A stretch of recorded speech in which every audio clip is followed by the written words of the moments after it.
The weak exist to serve the strong. That's what every wolf in the Silverpine pack told Elowen since the day she first shifted. But on the coldest night in a century, when she dragged 15 frozen wolves across her threshold, she would learn that mercy was the rarest power of all, and the most dangerous. Chapter 1. The Omega's Burden. The wind screamed like a dying animal. Elowen pressed her shoulder against the cabin door, fighting the blizzard that clawed at the wooden frame with icy fingers. Snow had already drifted halfway up the windows, turning her small home into a tomb of white. The temperature had dropped so fast that frost crept across the inside of the glass, making intricate patterns that would have been beautiful if they weren't a death sentence. She should have been at the pack house. Every wolf in Silverpine territory had been summoned there 3 days ago when the weather reports predicted the worst winter storm in recorded history. Alpha Donovan had made it clear. All pack members were to shelter together. Safety in numbers, warmth in the collective. But Elowen wasn't really a pack member. Not in any way that mattered. Omega, they called her. The lowest rank. The weakest link. Born without the strength to fight. Without the dominance to lead. Without even the average abilities that would make her useful for hunting or patrol. Her wolf was small, her human form unremarkable, and her presence in the pack was tolerated only because werewolf law forbade abandoning your own kind. Barely. Don't bother coming to the pack house, Beta Thomas had told her when she'd approached the gathering group. His lip had curled with distaste as he looked her up and down. We don't have space for dead weight. The generators are for wolves who contribute. You'll just take up resources. His mate, Catherine, had laughed a bright, crystalline sound that cut deeper than any growl. Honestly, Elowen, you'd probably be warmer in your little cabin anyway. Less body heat to share means less for everyone else. Stay where you belong. Where she belonged. Alone. Always alone. So she'd stocked her cabin with what little she had: canned goods, candles, firewood. She'd spent months collecting and chopping herself, because no one would help her. Her wolf whimpered inside her chest, a small presence that felt more like a frightened dog than a predator. They weren't built for survival. Not really. But they would try. The storm had been raging for 2 days now. Elowen had burned through half her firewood, keeping the small space heated. She'd wrapped herself in every blanket she owned, layered 3 pairs of socks on her feet, and still her fingers were numb. The wind found every crack, every gap in the old cabin's walls. This place had been built for storage, not living, but it was what the pack had given her. Better than nothing, they said. Be grateful, they said. Elowen was trying to be grateful. She really was.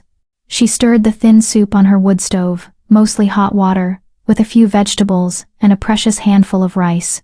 She needed to make her supplies last. No one would check on her. No one would bring her food. If she died out here, they'd find her body in the spring thaw and shrug. Omega couldn't handle the cold, they'd say. Weak wolf. At least she didn't drain our resources. Her hand trembled as she lifted the spoon to her lips. The soup was barely warm, but it was something. Heat from the inside out. Her mother had taught her that, back before the sickness took her. Back when Elowen still had someone who cared if she lived or died. You're stronger than they think, little moon, her mother had whispered on her deathbed, her hand cold in Elowen's grip. Omega doesn't mean worthless. It means you see what others miss. You feel what others ignore. That's a gift, baby. Don't let them convince you otherwise. But gifts didn't keep you warm. Gifts didn't fill your belly. Gifts didn't stop the other wolves from sneering when you walked past. Elowen was setting down her bowl when she heard it. A sound beneath the howling wind. A scratching, weak and desperate. Her wolf perked up instantly. Ears metaphorically alert, even though Elowen was in human form. Something was outside. Something alive. She shouldn't open the door. Opening the door meant losing precious heat. Opening the door in this storm was suicide. The wind could rip it from her hands, could blast her small cabin with enough snow to bury her supplies, could extinguish her fire. The scratching came again. Weaker this time. Elowen's heart clenched. She knew that sound. She'd made that sound herself once, scratching at the pack house door after getting locked out during a prank the younger wolves had played. She'd stood in the cold for 3 hours, before someone finally heard her. She remembered how it felt, the desperation, the fear, the certainty that you were going to die and no one cared enough to save you. Her hand was on the door handle before she made a conscious decision. Don't be stupid, she told herself. It's probably just debris, a branch, something blown by the wind. The scratching came again, and this time she heard it. A whimper, small, pained, animal. Wolf. Elowen wrenched open the door. The blizzard exploded into her cabin with the force of a physical blow. Snow blasted her face, blinding her instantly. Wind tore at her clothes, her hair, her breath. The cold was so intense it felt like fire, burning her exposed skin. But there, on her doorstep, half buried in a snowdrift, was a wolf, not a werewolf in human form. An actual wolf. Gray and white, medium-sized, its fur crusted with ice. Its amber eyes met hers with desperate intelligence before closing weakly. No, no, no, Elowen gasped, dropping to her knees. The snow soaked through her pants instantly, so cold it ached. She grabbed the wolf under its front legs and pulled. Dead weight, heavier than she expected, her omega strength barely sufficient for the task. She dragged the wolf over her threshold, grunting with effort. Her muscles screamed, her wolf whimpered with the strain, but she got the animal inside. She turned to close the door, but something made her stop. Eyes, gleaming in the darkness beyond her doorway. Multiple pairs, dozens, more wolves. They emerged from the white curtain of the blizzard like ghosts, gray, black, brown, white. All of them covered in ice. All of them stumbling, swaying, barely able to stand. They moved toward her cabin with the last dregs of their strength, drawn by the light, the warmth, the only hope in miles of frozen death. Elowen's breath caught in her throat. There were so many. Too many. At least a dozen. Maybe more. Her cabin was barely big enough for her. How could she possibly? One of the wolves collapsed in her doorway. A large black male, his tongue lolling, his breathing shallow. He didn't get back up. The decision made itself. Come on, Elowen called out, her voice barely audible over the wind. Inside. Now. Come on. She grabbed the black wolf and hauled him over the threshold with strength she didn't know she had. Adrenaline. Desperation. The same thing that let mothers lift cars off their children. She wasn't going to let them die. She couldn't. The wolves came. One by one, they stumbled through her door.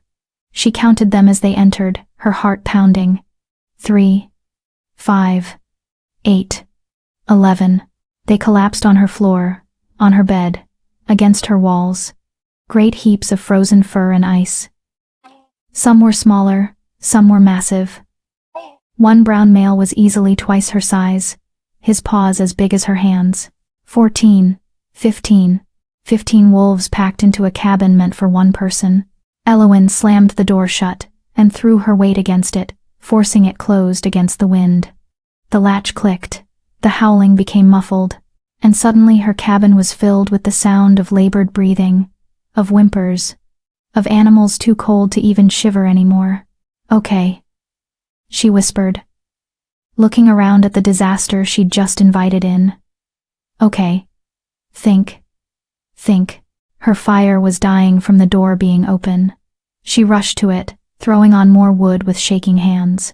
The flames caught, grew, spread heat back into the space.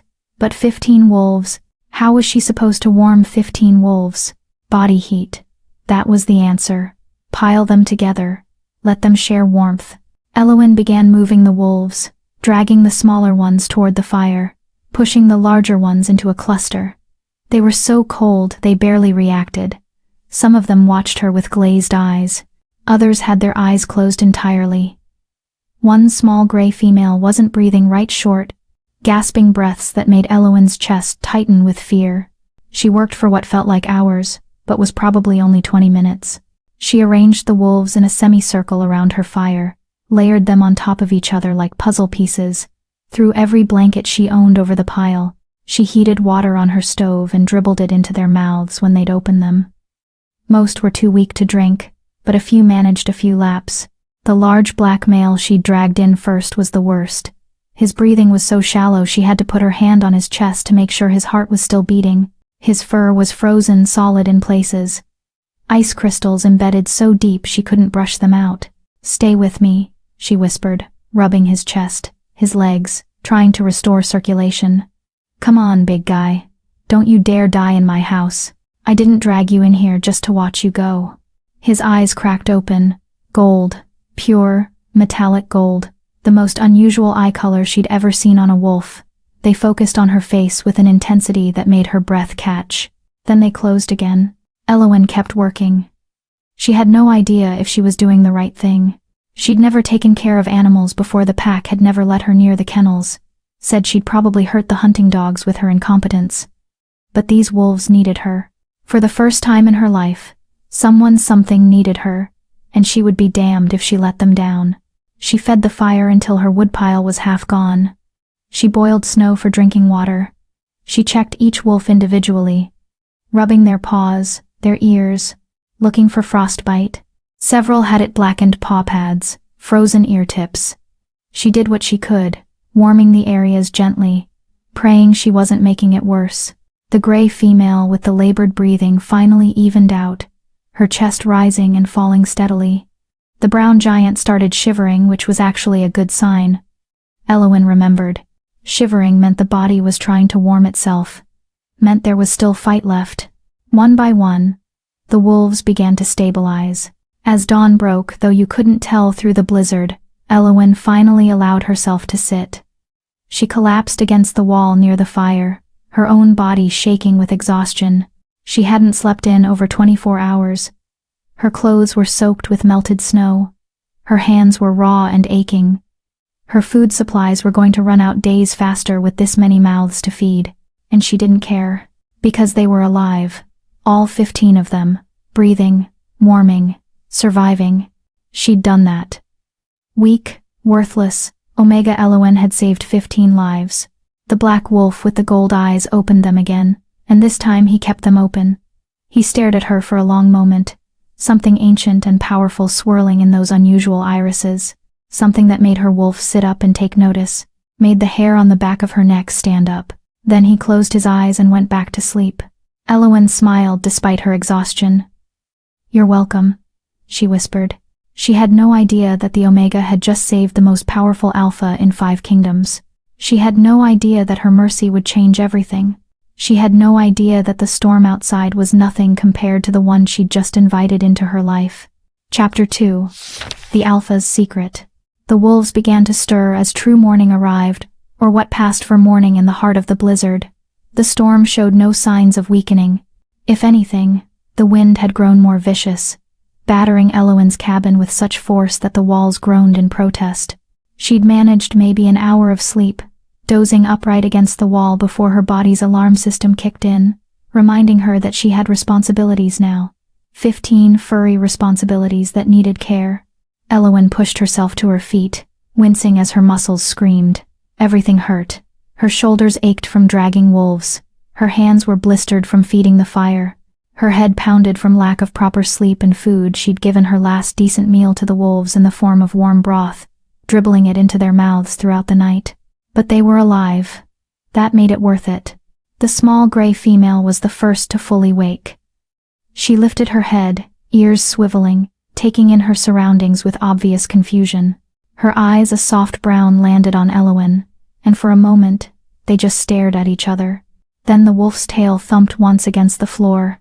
"Thank you," that tail thump said. "I understand what you did." Elowen felt her throat tighten with unexpected emotion. "You're welcome," she whispered. The gray female struggled to her feet, shaky but determined. She limped over to Elowen. One of her back paws was badly frostbitten, and pressed her head against Elowen's leg. The gesture was so trusting, so grateful, that Elowen had to bite her lip to keep from crying. When was the last time anyone had touched her with kindness? She couldn't remember. "Easy," Elowen murmured, running her hand over the wolf's head, checking her ears for frostbite. "You're still recovering. Don't push yourself." The wolf huffed a sound almost like laughter, and limped back to the pile of sleeping bodies.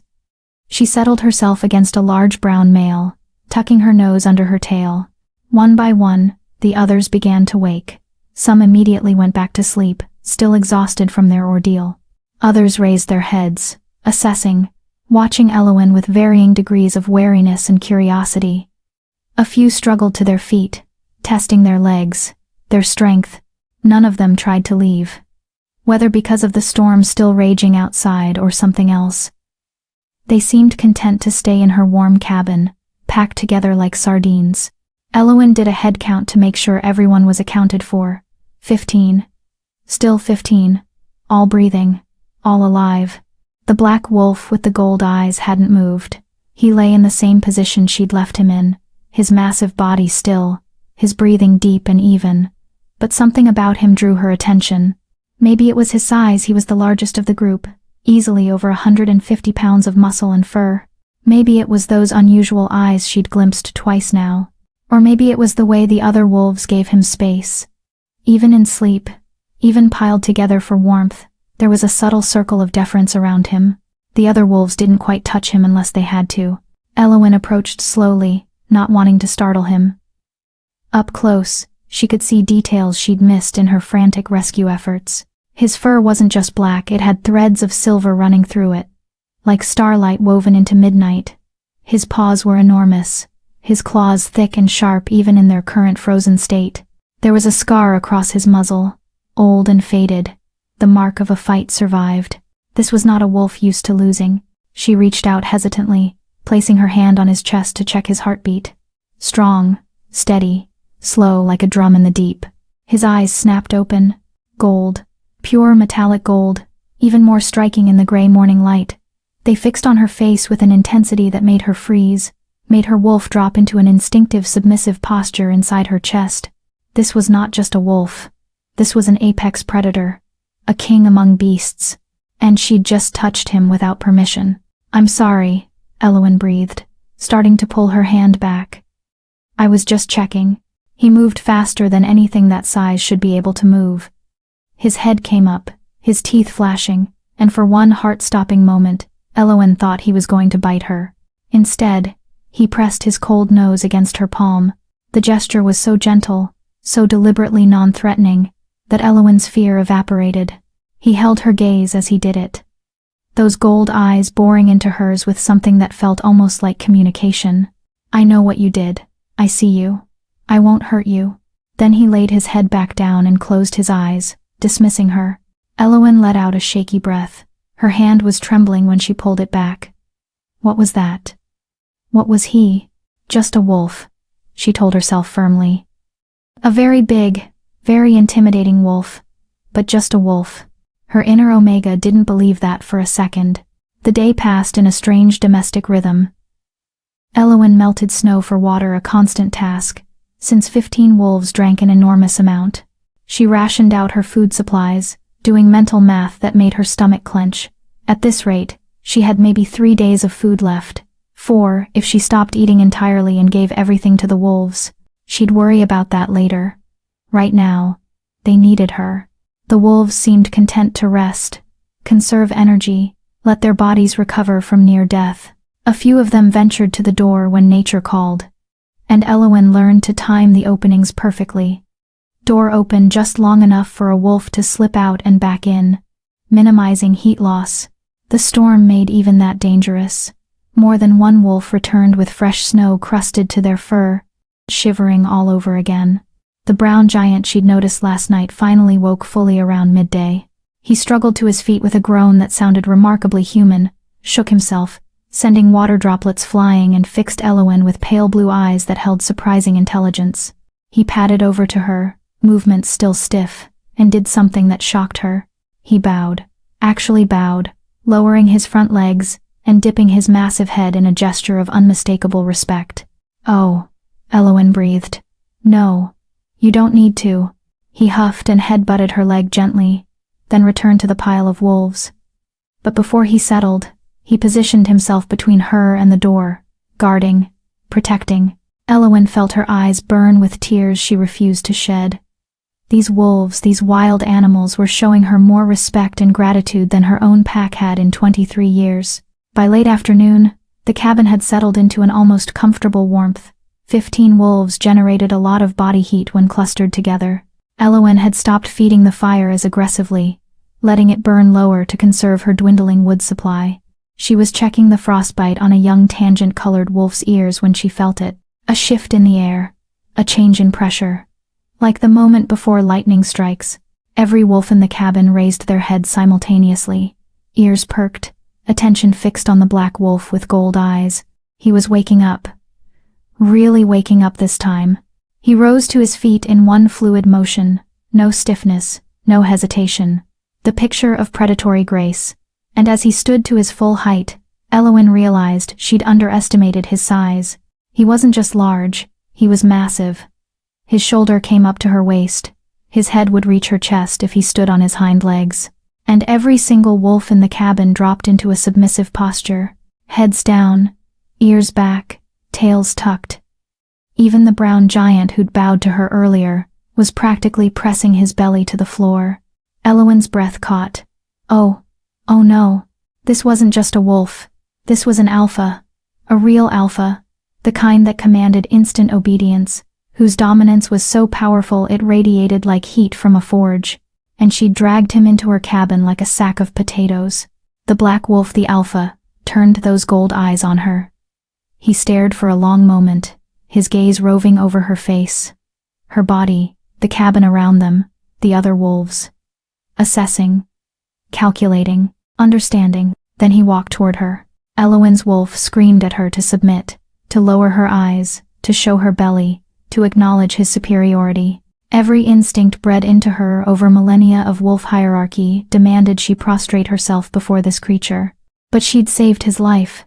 She'd saved all their lives, and damn it, this was her cabin. So Elowen stood her ground. "You're awake," she said, proud that her voice only shook a little. "That's good. You were in bad shape last night. How do you feel?" The alpha stopped directly in front of her. So close she could feel the heat coming off his body, could smell the wild scent of him, pine and snow, and something else. Something that made her wolf whimper with confused longing. He tilted his head, studying her with an expression that was far too human for a wolf's face. Then he did something that made her heart stop. He shifted. The transformation was instantaneous. One moment, a massive black wolf. The next, a naked man kneeling on her cabin floor. And not just any man. He was beautiful in a way that hurt to look at. Tall, at least 6.5 feet, broad-shouldered and heavily muscled like a warrior. His skin was tan, his hair black as midnight and just as wild, falling past his shoulders. And his eyes, those impossible gold eyes, were even more striking in a human face. But it was the power rolling off him that made Elowen's knees weak. This was dominance incarnated. This was an alpha, in the truest, most primal sense. This was a king. "You," he said, his voice deep and rough from disuse, "are either the bravest Omega I've ever met, or the most foolish." Behind him, the other wolves began to shift too. One by one, naked men and women appeared where wolves had been. All of them averting their eyes from the black-haired man. All of them radiating submission. Werewolves. They were all werewolves. And Elowen had just let 15 strange werewolves into her home. She started, but her voice failed her. The man rose to his full height, towering over her. He took a step closer, and Elowen's back hit the wall. She was trapped between wood and alpha. Between safety and a predator who could kill her with one hand. "What's your name?" he asked softly, dangerously. "Elowen," she whispered. "Elowen Thornheart. Of the Silver Pine Pack." Something flickered across his face. Surprise, then something darker. "Silver Pine," he repeated slowly. "Alpha Donovan's territory." She nodded, not trusting her voice. "And where is your pack, little Omega? Why are you alone in this storm?" The question was casual. The tone was not. There was steel beneath silk, threat beneath courtesy. Elowen lifted her chin, drawing on reserves of courage she didn't know she possessed. "They didn't want me at the pack house. Said I'd be a drain on resources. So I stayed here." Silence, heavy and suffocating. Then, "They left you to die." It wasn't a question. "I'm used to it," Elowen said, and hated how small her voice sounded. The Alpha's eyes flashed with something that might have been rage. His jaw clenched.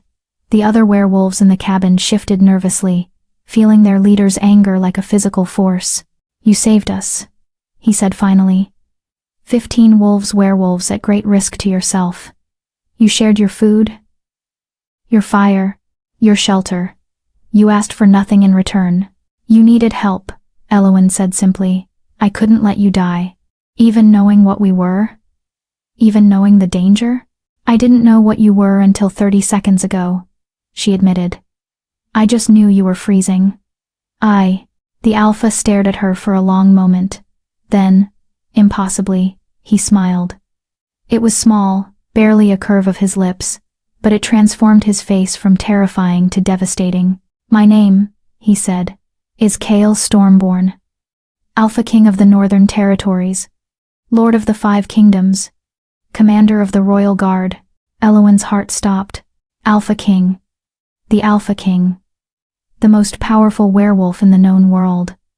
The ruler of territories that spanned thousands of miles. The wolf that other alphas bowed to. She'd dragged the Alpha King across her threshold and made him drink broth from a chipped bowl.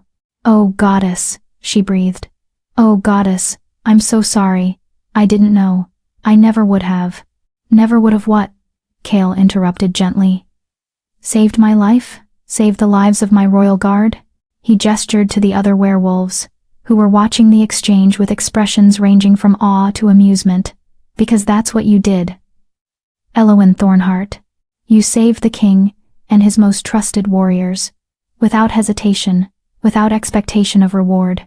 I just did what anyone would do, she stammered. No. His voice was firm. You did what almost no one would do. You showed mercy to strangers, compassion to creatures who could have torn you apart, selflessness when you had every reason to be selfish. He reached out slowly, telegraphing his movement, giving her every chance to pull away. When she didn't, he cupped her face with one large hand. His palm was warm, calloused, gentle. You are no Omega, Elowen Thornheart, he said quietly. You are a queen who doesn't know her own worth. Elowen's world tilted, and outside, the storm began to scream. Chapter 3. The King's Decree. Elowen couldn't breathe, couldn't think. The Alpha King's hand on her face felt like a brand, marking her, claiming her in some way she didn't understand. His gold eyes held hers with an intensity that made her wolf roll over in complete submission, but also something else. Something that felt like recognition. Your Majesty. One of the other werewolves spoke up, a woman with auburn hair and sharp green eyes. We need to assess our situation. The storm. Our location. Communication with the capital. Kael's hand dropped from Elowen's face, and she immediately felt the loss of his warmth. He turned to address his guard, and the shift in his demeanor was instantaneous. Gone was the gentle male who'd called her a queen. In his place stood a commander, a ruler, every inch of him radiating authority. Report Valencia, he ordered. The auburn-haired woman Valencia straightened. Like all of them, she was naked, but she wore her nudity with the casual confidence of a warrior who'd shifted 1,000 times. We were 3 hours into our patrol of the northern border when the storm hit. Visibility dropped to 0 within minutes. We tried to make it back to the forward outpost, but the temperature fell so fast that several of our wolves began showing signs of hypothermia. I ordered us to find shelter, the brown giant added. He had a deep, rumbling voice that matched his size. We tracked a smoke scent, her fire, but by the time we reached the cabin, we were all past the point of shifting back. The cold had locked us in wolf form. Kael nodded grimly. If we'd tried to shift, we would have died instantly. Human form has no defense against that kind of cold. His gaze flicked to Elowen. You saved us from a choice between freezing as wolves or dying as humans. I didn't know you had a choice, Elowen admitted. I just saw wolves who needed help.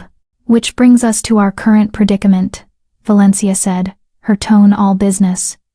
We're stranded in Omega territory, no offense, she added quickly, glancing at Elowen. None taken, Elowen murmured. She was used to worse. We have no way to contact the capital. The storm has knocked out all communications.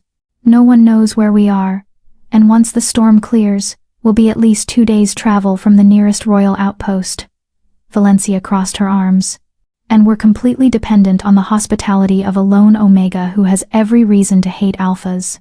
The words hung in the air like an accusation. Kale's expression darkened. Explain. Valencia hesitated, glancing at Elowen uncertainly. Your Majesty, perhaps we should discuss this. Explain, Kale repeated, his voice dropping to a dangerous rumble that made every wolf in the cabin flinch. Why would Elowen have reason to hate alphas? Because we treat Omegas like garbage, a younger male spoke up. He had sandy, blonde hair and blue eyes that held genuine remorse. The hierarchy system. Omegas are at the bottom. They get the worst jobs, the worst housing, the worst treatment, and their own packs. He stopped, looking at Elowen with something like pity. Their own packs abandon them first when resources are scarce, like leaving them to die in a blizzard. The small gray female added quietly. She'd shifted into a petite woman with silver blonde hair and those same soft brown eyes. While the rest of the pack shelters together in warmth and safety. Kale's jaw clenched so hard Elowen heard his teeth grind. Is this true? He turned to her, those gold eyes blazing. Did Alpha Donovan knowingly leave you to die? Elowen wanted to lie, wanted to make excuses, wanted to protect her Alpha because that's what Omegas did. They protected the pack, even when the pack didn't protect them. But she was so tired of lying. Yes, she said simply. Beta Thomas told me not to come to the pack house, said I'd be a waste of resources. I'm only alive right now because I'm too stubborn to die when I'm told to. The temperature in the cabin seemed to drop despite the fire. Kale's power filled the space like a living thing, pressing against Elowen's skin, making her wolf cower. But it wasn't directed at her. It was rage, pure and primal, held under iron control. I see, he said softly, too softly. And how long have you been Omega, Elowen? Since I first shifted. 14 years. 14 years of this treatment. She nodded. 14 years of being treated as less than, as disposable, as unworthy. Each word was precise, clipped, and yet, when you found 15 dying wolves on your doorstep, wolves, who could have been from the pack that abandoned you, who could have been alphas coming to mock you, you saved us anyway. They needed help, Elowen repeated. Because what else could she say? It was the truth. The only truth that mattered.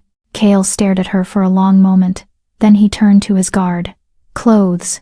Now. We're not having this conversation naked. That broke some of the tension. Several of the wolves actually smiled, and the blonde male who Elowen was starting to realize was younger than the others. Maybe early 20s, laughed outright. Your Majesty, in case you haven't noticed, we lost everything in the storm, Valencia pointed out dryly. Unless our host has 15 sets of spare clothes lying around, we're out of luck. All eyes turned to Elowen. She felt her face heat. I have some clothes. They won't fit most of you, but... She moved to her tiny closet, painfully aware of how shabby her possessions must look to royalty. She pulled out everything she had, a few oversized shirts her mother had left behind, some threadbare blankets that could work as wraps, a pair of men's work pants she'd found at a second-hand market. It wasn't much. It wasn't nearly enough. I'm sorry, she said quietly. This is all I have. The small gray female, now a petite blonde, approached gently. May I? She gestured to a blanket. Elowen nodded, and watched as the woman expertly wrapped it around herself, toga style, securing it with a knot at her shoulder. My name is Lyra, she said with a warm smile, and this is perfect. Thank you. The others followed suit, making do with what little Elowen could offer. The men ended up with blankets around their waists like kilts. The women created various wrap dresses. Only Kyle refused the offered clothing, standing in the center of the cabin in all his naked glory like some ancient god of war. Your Majesty, Valencia said pointedly. Clothes. I'm fine, Kale replied, his attention still fixed on Elowen. I want to discuss something more important than modesty. Oh, this should be good, the brown giant muttered. He'd introduced himself as Garrett, captain of the Royal Guard. I know that tone. That's your I'm about to do something crazy tone. It's not crazy, Kale said mildly. It's justice. He moved toward Elowen again, and she fought the urge to back away. He stopped just within arm's reach, close enough that she had to tilt her head back to maintain eye contact, close enough that his power washed over her like waves.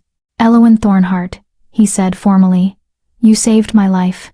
You saved the lives of my 15 royal guards. By the old laws, by the ancient codes that govern our kind, this creates a life debt. Do you know what that means?"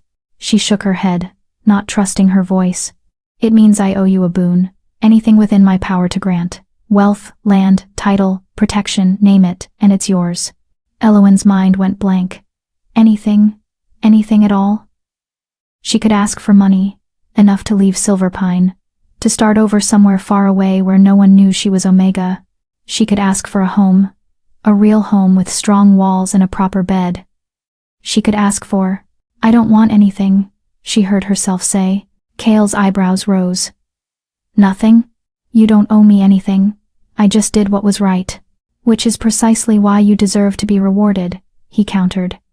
"Elowen, be reasonable. You have nothing. Your pack has cast you out in all but name. You're surviving on scraps in a cabin that's barely standing. Let me help you." Something in his tone, not pity, but something close to it, made her spine stiffen. "I'm fine. You're starving," he said bluntly. "I can see your ribs. When did you last have a full meal?" Elowen's face burned with shame. "That's none of your—" "3 days ago," Lyra interrupted softly. "I can smell it on her. She hasn't eaten properly in at least 3 days. And her food stores." She glanced at the nearly empty shelf. "She has maybe enough for 2 more days, and she was going to give it all to us. Wasn't she?" The silence was damning. "Elowen," Kale said, and his voice had gone gentle again. Dangerously gentle. "Tell me the truth. If we stay here until the storm ends, will you have enough food for yourself?" She wanted to lie. Goddess, how she wanted to lie. "No," she whispered, "but I'll manage. I always do." "Unacceptable." The word was flat, final. Kale turned to his guard. "Inventory. What do we have that could help?" "Nothing," Garrett admitted. "We were traveling light for the patrol. No supplies beyond what we carried in wolf form, and we lost everything in the storm. Then we hunt," Kale decided. "Storm or no storm, there has to be game out there. You can't." Elowen interrupted. "The storm is too severe. You'll die if you go out there for more than a few minutes. I've been watching it. Nothing could survive out there, which means any game that was nearby is either dead or sheltered so deep you'd never find it." Kale's frustration was palpable. "Then what do you suggest? We all sit here and watch you starve to feed us?" "I suggest you stop worrying about me," Elowen said, lifting her chin. "I'm not your responsibility. I'm not anyone's responsibility. I've been taking care of myself for a long time, and I'll keep doing it." "You shouldn't have to," Lyra said quietly. "No one should have to survive alone like this." "Well, that's what Omegas do," Elowen replied, unable to keep the bitterness from her voice. "We survive in the cracks, in the spaces no one else wants. We make do, we endure, and we definitely don't expect Alpha Kings to solve our problems." The words came out harsher than she intended, and she immediately regretted them. These wolves had been nothing but kind to her, well, as kind as naked strangers could be. They didn't deserve her anger, but Kale didn't look offended.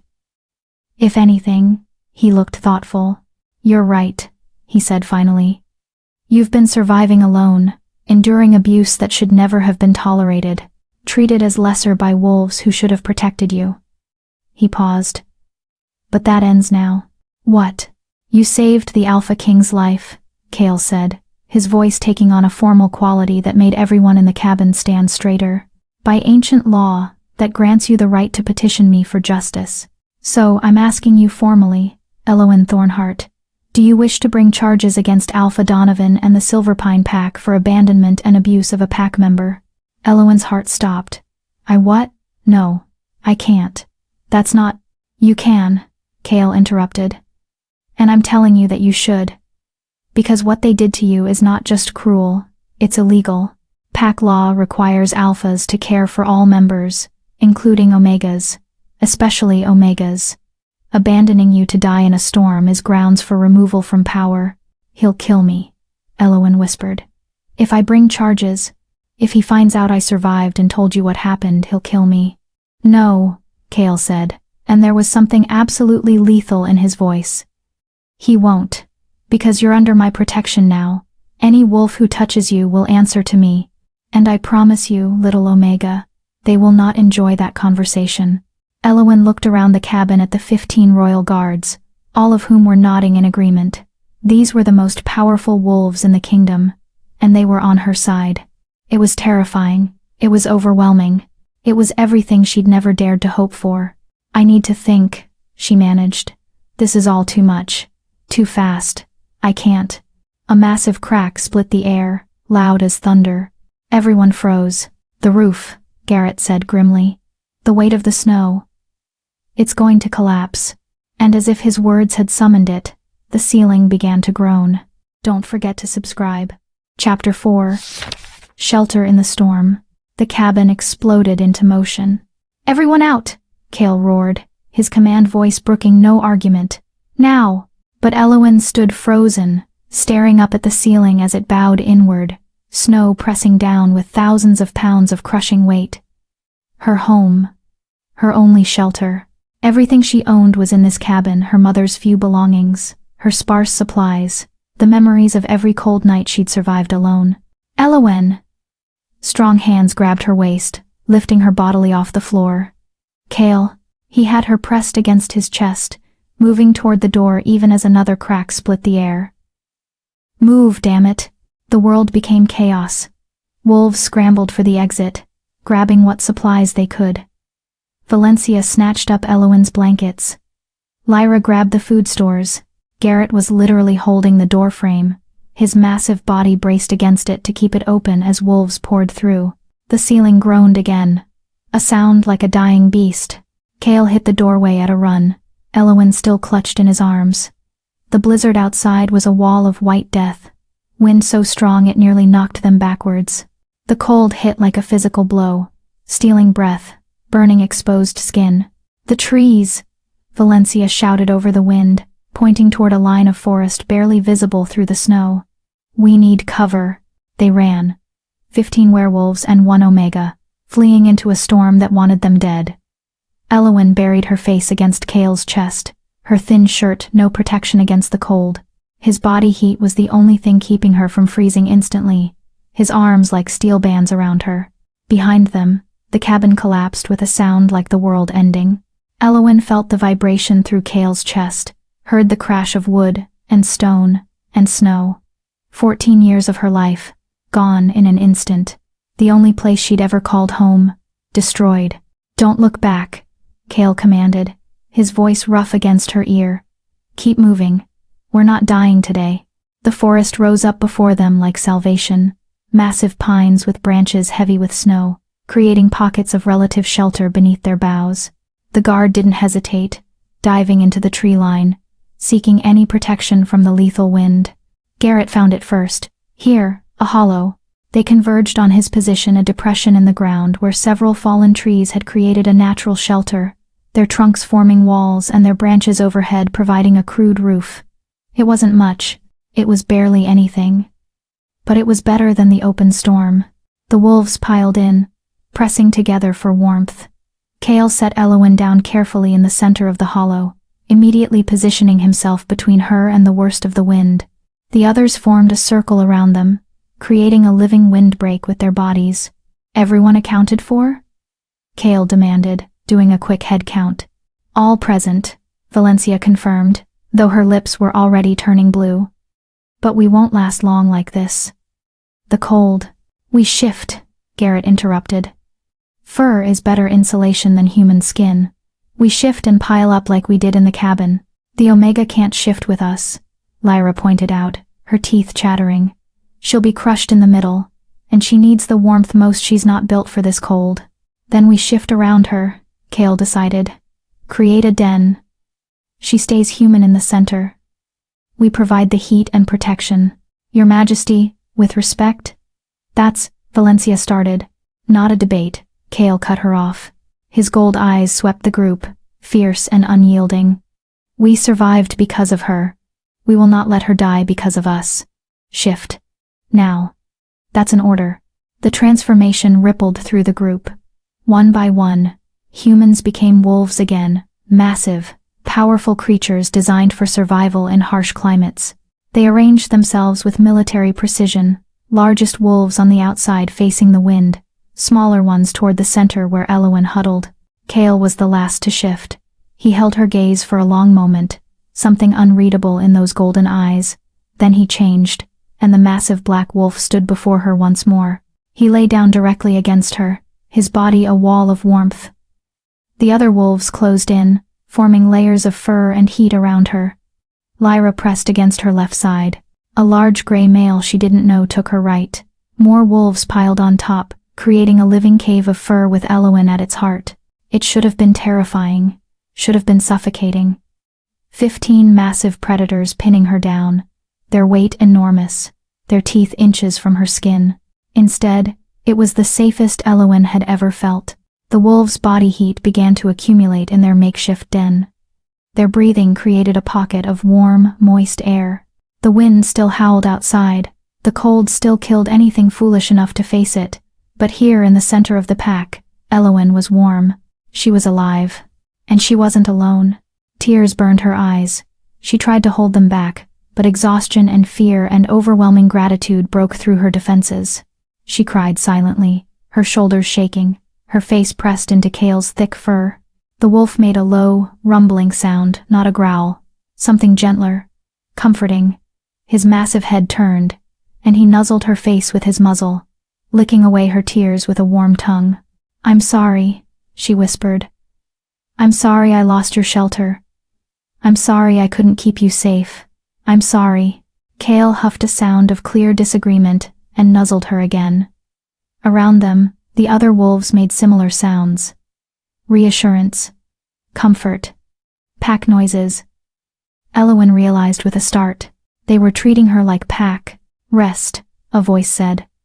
Elowen's eyes snapped open in shock. The voice had been in her head, warm and deep, and unmistakably Kale's. "You've done enough, brave Omega. Let us protect you for a while." "How?" she started. "Alpha privilege," he replied, amusement coloring his mental tone. "I can speak mind to mind with any wolf in my presence. Now stop thinking and sleep. You're exhausted, and we have a long wait ahead of us. The storm will end when it ends. We'll survive it together, I promise." Elowen wanted to argue, wanted to stay vigilant, to watch for dangers, to keep herself separate and safe the way she'd learned to do. But she was so tired, bone deep, soul-weary tired, and for the first time in 14 years, she had something telling her it was okay to rest. So she closed her eyes and let the darkness take her. She woke to eerie silence. The wind had stopped, the howling had ceased. The world outside their den of wolves was quiet in a way that felt almost unnatural after days of constant noise. Elowen stirred, and immediately felt the wolves around her shift. They'd stayed in wolf form, she realized. Stayed in position around her all night, protecting her while she slept. "The storm's over," she whispered. Kale lifted his head, ears swiveling. Then he carefully extricated himself from the pile and padded to the edge of their shelter. He looked out, assessing, then shifted back to human form. "The storm has passed," he confirmed. "But the damage..." He trailed off, his expression grim. One by one, the other wolves shifted and crawled out of their den. Elowen followed, her muscles stiff and aching from a night curled in an awkward position. What she saw took her breath away. The forest was transformed. Snow had piled in drifts taller than her head. Trees had been snapped like twigs by the wind, and in the distance, where her cabin should have been, there was only a mound of white, completely buried, completely destroyed. "Oh," she breathed. Just that one word, because nothing else would come. "I'm sorry," Lyra said softly, appearing at her side. "I know it wasn't much, but it was yours. It was all I had." Elowen corrected, her voice hollow. "Everything I owned. Every memory of my mother. All of it. Gone." "Not everything," Valencia said, holding up the bundle of blankets she'd grabbed during the evacuation.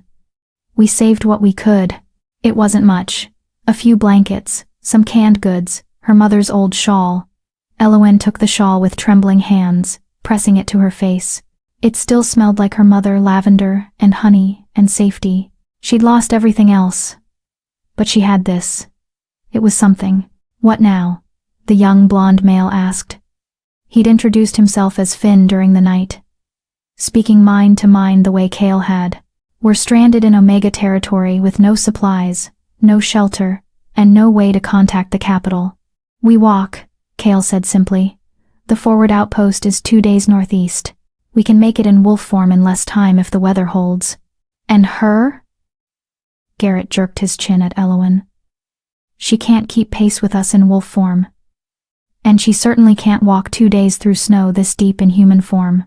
All eyes turned to Elowen. She straightened her spine, refusing to be the weak link. I'll manage. I've survived worse. Have you survived a 2-day forced march through chest-deep snow in temperatures well below freezing? Valencia asked, not unkindly. Because that's what we're looking at.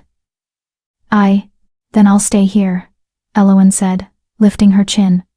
Find shelter, wait for rescue. You don't need to slow down for me. Absolutely not, Kale said flatly. We're not leaving you.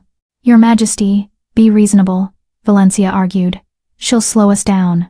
We could make the outpost in half a day if we run in wolf form. With her, it'll take 3 days minimum. And we have no food, no water beyond melting snow. No, I said no, Kale interrupted, his voice dropping to that dangerous alpha rumble. Elowen stays with us. We'll figure out the logistics. I can carry her, Garrett offered. In wolf form, she's small enough. For 2 days? Finn shook his head. That's insane. Even you'd be exhausted by the end, and then we'd have 2 liabilities instead of 1. We could take turns, Lyra suggested. Rotate who carries her every few hours, distribute the burden. They were talking about her like she was cargo. A problem to be solved. Elowen felt her cheeks burn with humiliation. This was exactly why she'd learned to survive alone. She refused to be anyone's burden. I have another idea, Kale said quietly, but Elowen has to agree to it. Everyone fell silent. Kale approached her slowly, those gold eyes intense on her face. There's a way to make this work, a way to keep you safe, keep you warm, and allow us to move at full speed. How? Elowen asked warily. You become part of the pack, he said. Officially. Right now. I perform a temporary pack bond. It'll link you to us, let you shift with our protection, let you draw on our strength. You'll be able to keep pace with us in wolf form because you'll have alpha-level power backing you. Elowen's mouth fell open. That's not possible. Omegas can't bond to alpha packs. The power differential is exactly why it would work, Kale interrupted. My power would stabilize yours, give you what you need to survive. But it comes with a cost. What cost? His gaze was steady, unflinching. You'd be bound to me, to my pack. For as long as the bond holds, which could be days or weeks depending on how strong the connection becomes, you'd feel my emotions, my presence. You'd be compelled to stay close to the pack, and breaking the bond, he hesitated. Breaking it could hurt, a lot. And if I refuse, then we carry you, he said simply. And we move slowly, and we risk all our lives because I refuse to leave you behind.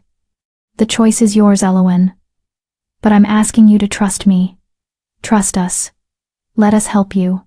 Elowen looked around at the 15 wolves watching her. The royal guard, the most elite warriors in the kingdom. And they were waiting for her decision like it mattered, like she mattered. If I agree, she said slowly, what happens after we reach the outpost? That's up to you, Kale replied. The bond can be severed once you're safe. You can return to your pack, or, he paused, or you can stay with us, join the royal pack officially. You'd never be alone again, Elowen. Never cold, never hungry, never abandoned. It was too much, too tempting, too impossible. Why? She whispered. Why do you care so much about 1 Omega? Kale stepped closer, so close she could feel the heat radiating from his bare skin. He reached out slowly, cupping her face with both hands, forcing her to meet his gaze. "Because in all my years as king," he said quietly, "I've never met anyone with a heart as pure as yours. You saved us without hesitation, without expectation, without fear. You gave everything you had to strangers who could have killed you. That kind of courage, that kind of compassion that's rarer than any power, any title, any throne. And I'll be damned if I let the world break you." Elowen felt tears slip down her cheeks. "I'm scared." "I know," he said gently. "But I promise you, I will keep you safe. We all will. You just have to let us." She looked into those impossible gold eyes and saw only truth. "Okay," she breathed. "Okay, I trust you." Kale's smile was like sunrise. "Then let's begin." Chapter 5. The Bonding.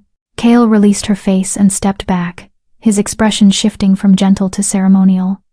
The other wolves formed a circle around them, standing at attention like guards witnessing something sacred. The morning sun broke through the dispersing storm clouds, casting golden light across the snow-covered landscape. "This is an ancient ritual," Kale explained, his voice taking on a formal cadence.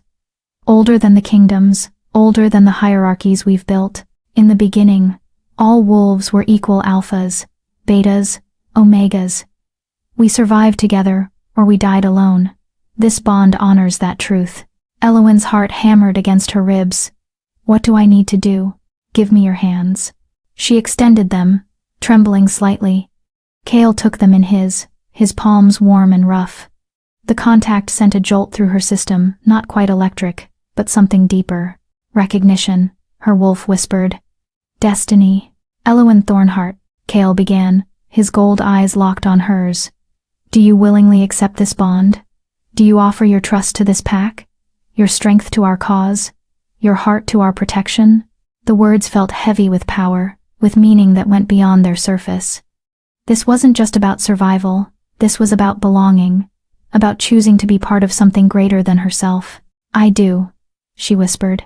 "Do you swear to honor the pack, to stand with us in darkness and light, to share in our burdens as we share in yours?" "I do." Kale's grip tightened on her hands. "Then by the power vested in me as Alpha King, by the ancient laws that bind our kind, I claim you as pack. I offer you my strength, my protection, my loyalty. What threatens you threatens me. What hurts you hurts me. We are bound, from this moment forward, until death or choice parts us." The last word barely left his lips before the world exploded. Power slammed into Elowen like a tidal wave. Not her power, his. Alpha strength, raw and overwhelming, pouring into her system through their joined hands. She gasped, her knees buckling, but Kale held her upright. His eyes blazed pure gold, no white visible, no pupil, just molten power. "Don't fight it," he commanded, his voice echoing with alpha compulsion. "Let it in. Let it change you." Elowen had no choice. The power flooded through her veins like liquid fire, burning away everything weak, everything broken.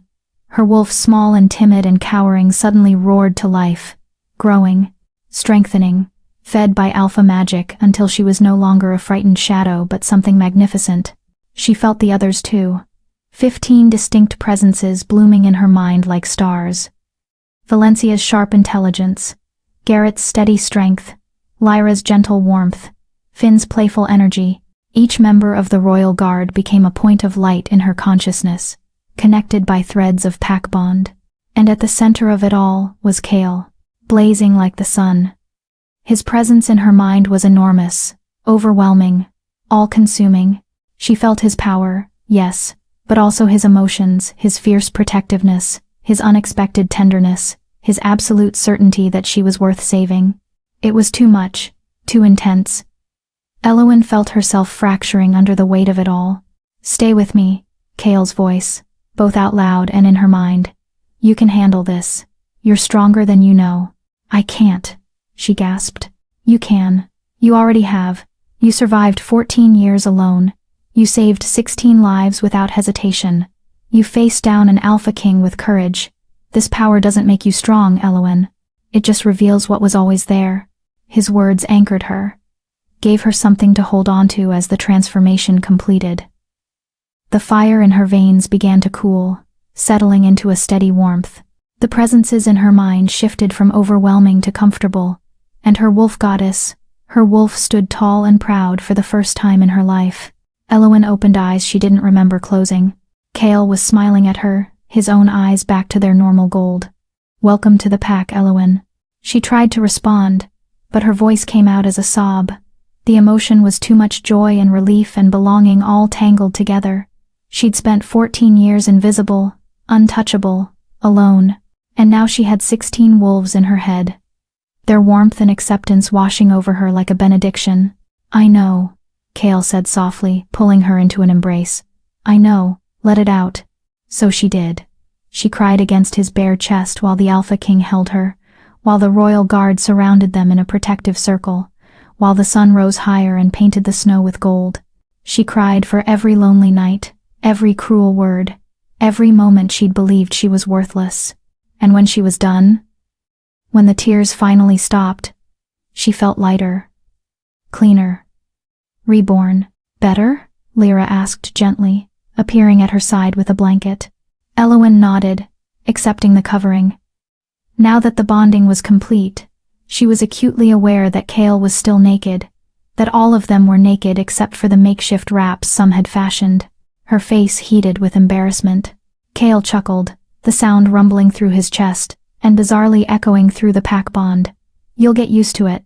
Werewolves aren't modest creatures. We shift too often to care about nudity." "Still," Valencia said dryly, "we should probably figure out the clothing situation before we start our journey. I'd rather not arrive at the forward outpost with the Alpha King in all his glory. The soldiers will never let him live it down." That got laughs from the group, breaking the emotional tension. "Priorities," Kale agreed, releasing Elowen and turning to address his guard. "We need to assess our resources, plan our route, and determine our best speed. Garrett, what's your read on the weather?"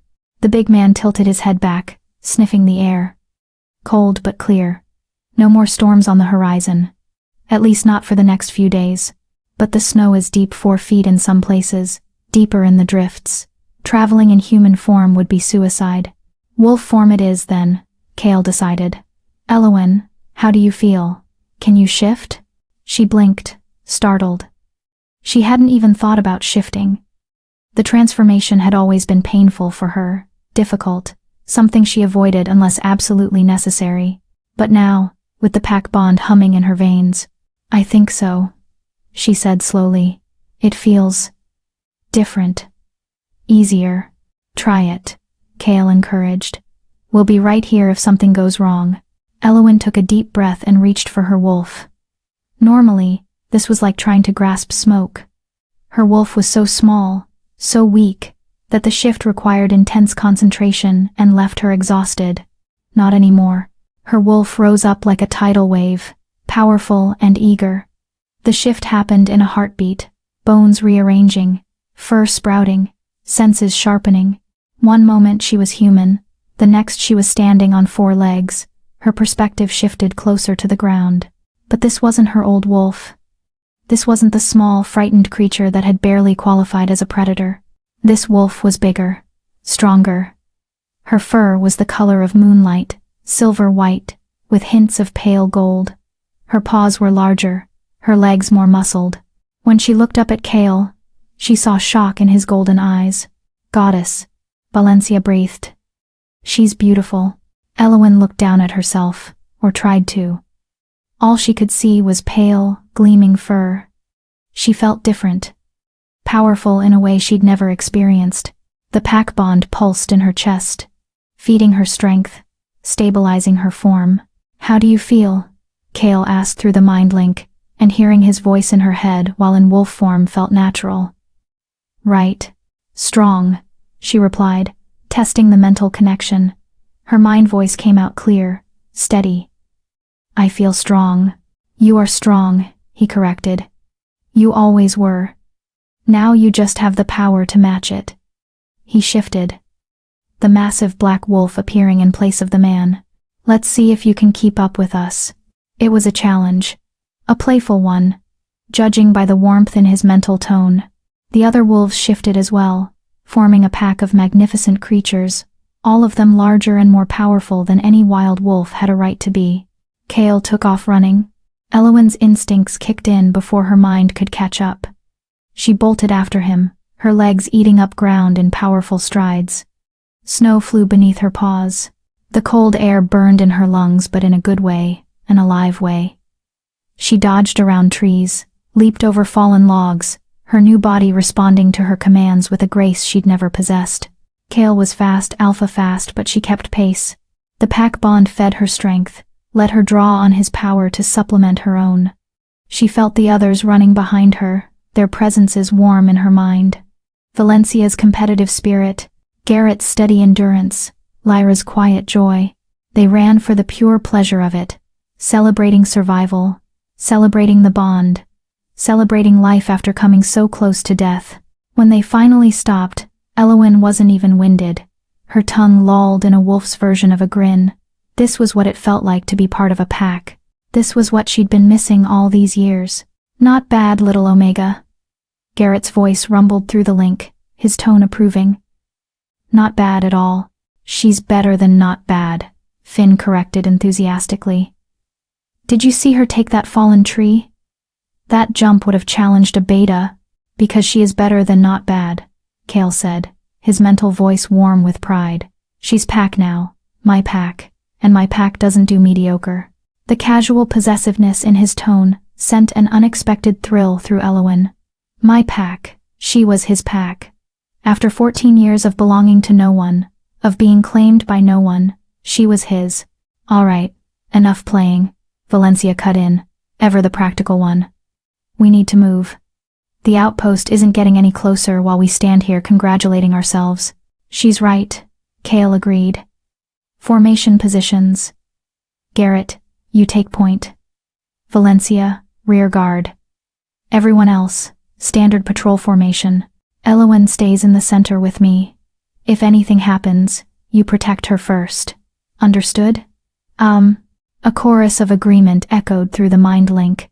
They set off at a steady lope, heading northeast through the snow-covered forest. The formation was clearly practiced. The royal guards moved with military precision, each wolf knowing their position, their role. They created a moving shield around Elowen and Kale, protecting their king and their newest pack member. Elowen had never felt so safe in her life. They traveled for hours, stopping only briefly to rest and drink from half-frozen streams. The pack bond made it easy. She could feel when someone was tiring, when someone needed a break, when the group as a whole was ready to push forward again. It was like being part of a single organism, 15 wolves moving as one. As the day wore on, Elowen became aware of something else flowing through the bond. Emotions that weren't hers. Kale's emotions. Specifically, he was worried, not about the journey that was proceeding smoothly. He was worried about what came next, about returning to the capital, about facing Alpha Donovan, about her. Stop overthinking, she told him through their private link. She'd discovered they could communicate one-on-one, separate from the group channel. I can feel you worrying. You can feel that? He sounded surprised. The bond goes both ways, remember? You said it yourself.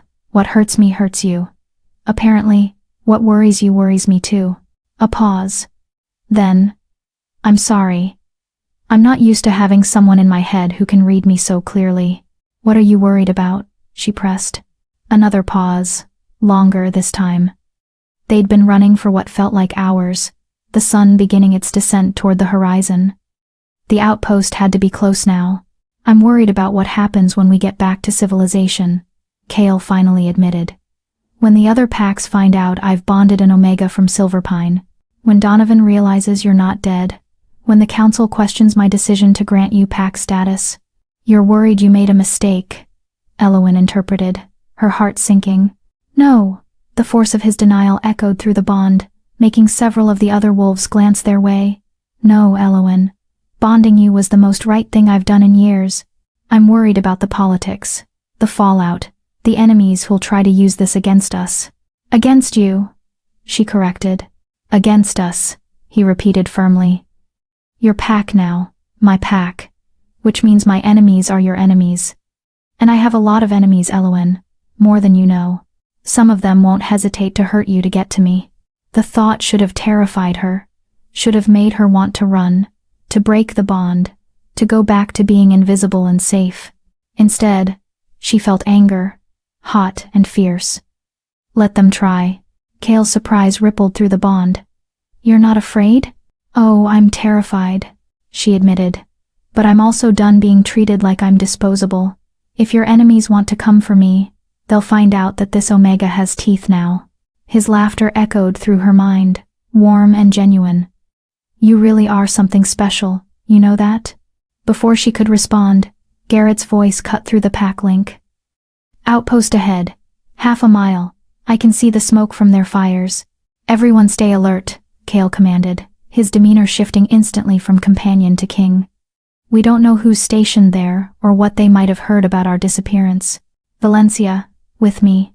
The rest of you guard formation around Elowen. The pack tightened their formation, the wolves closing ranks.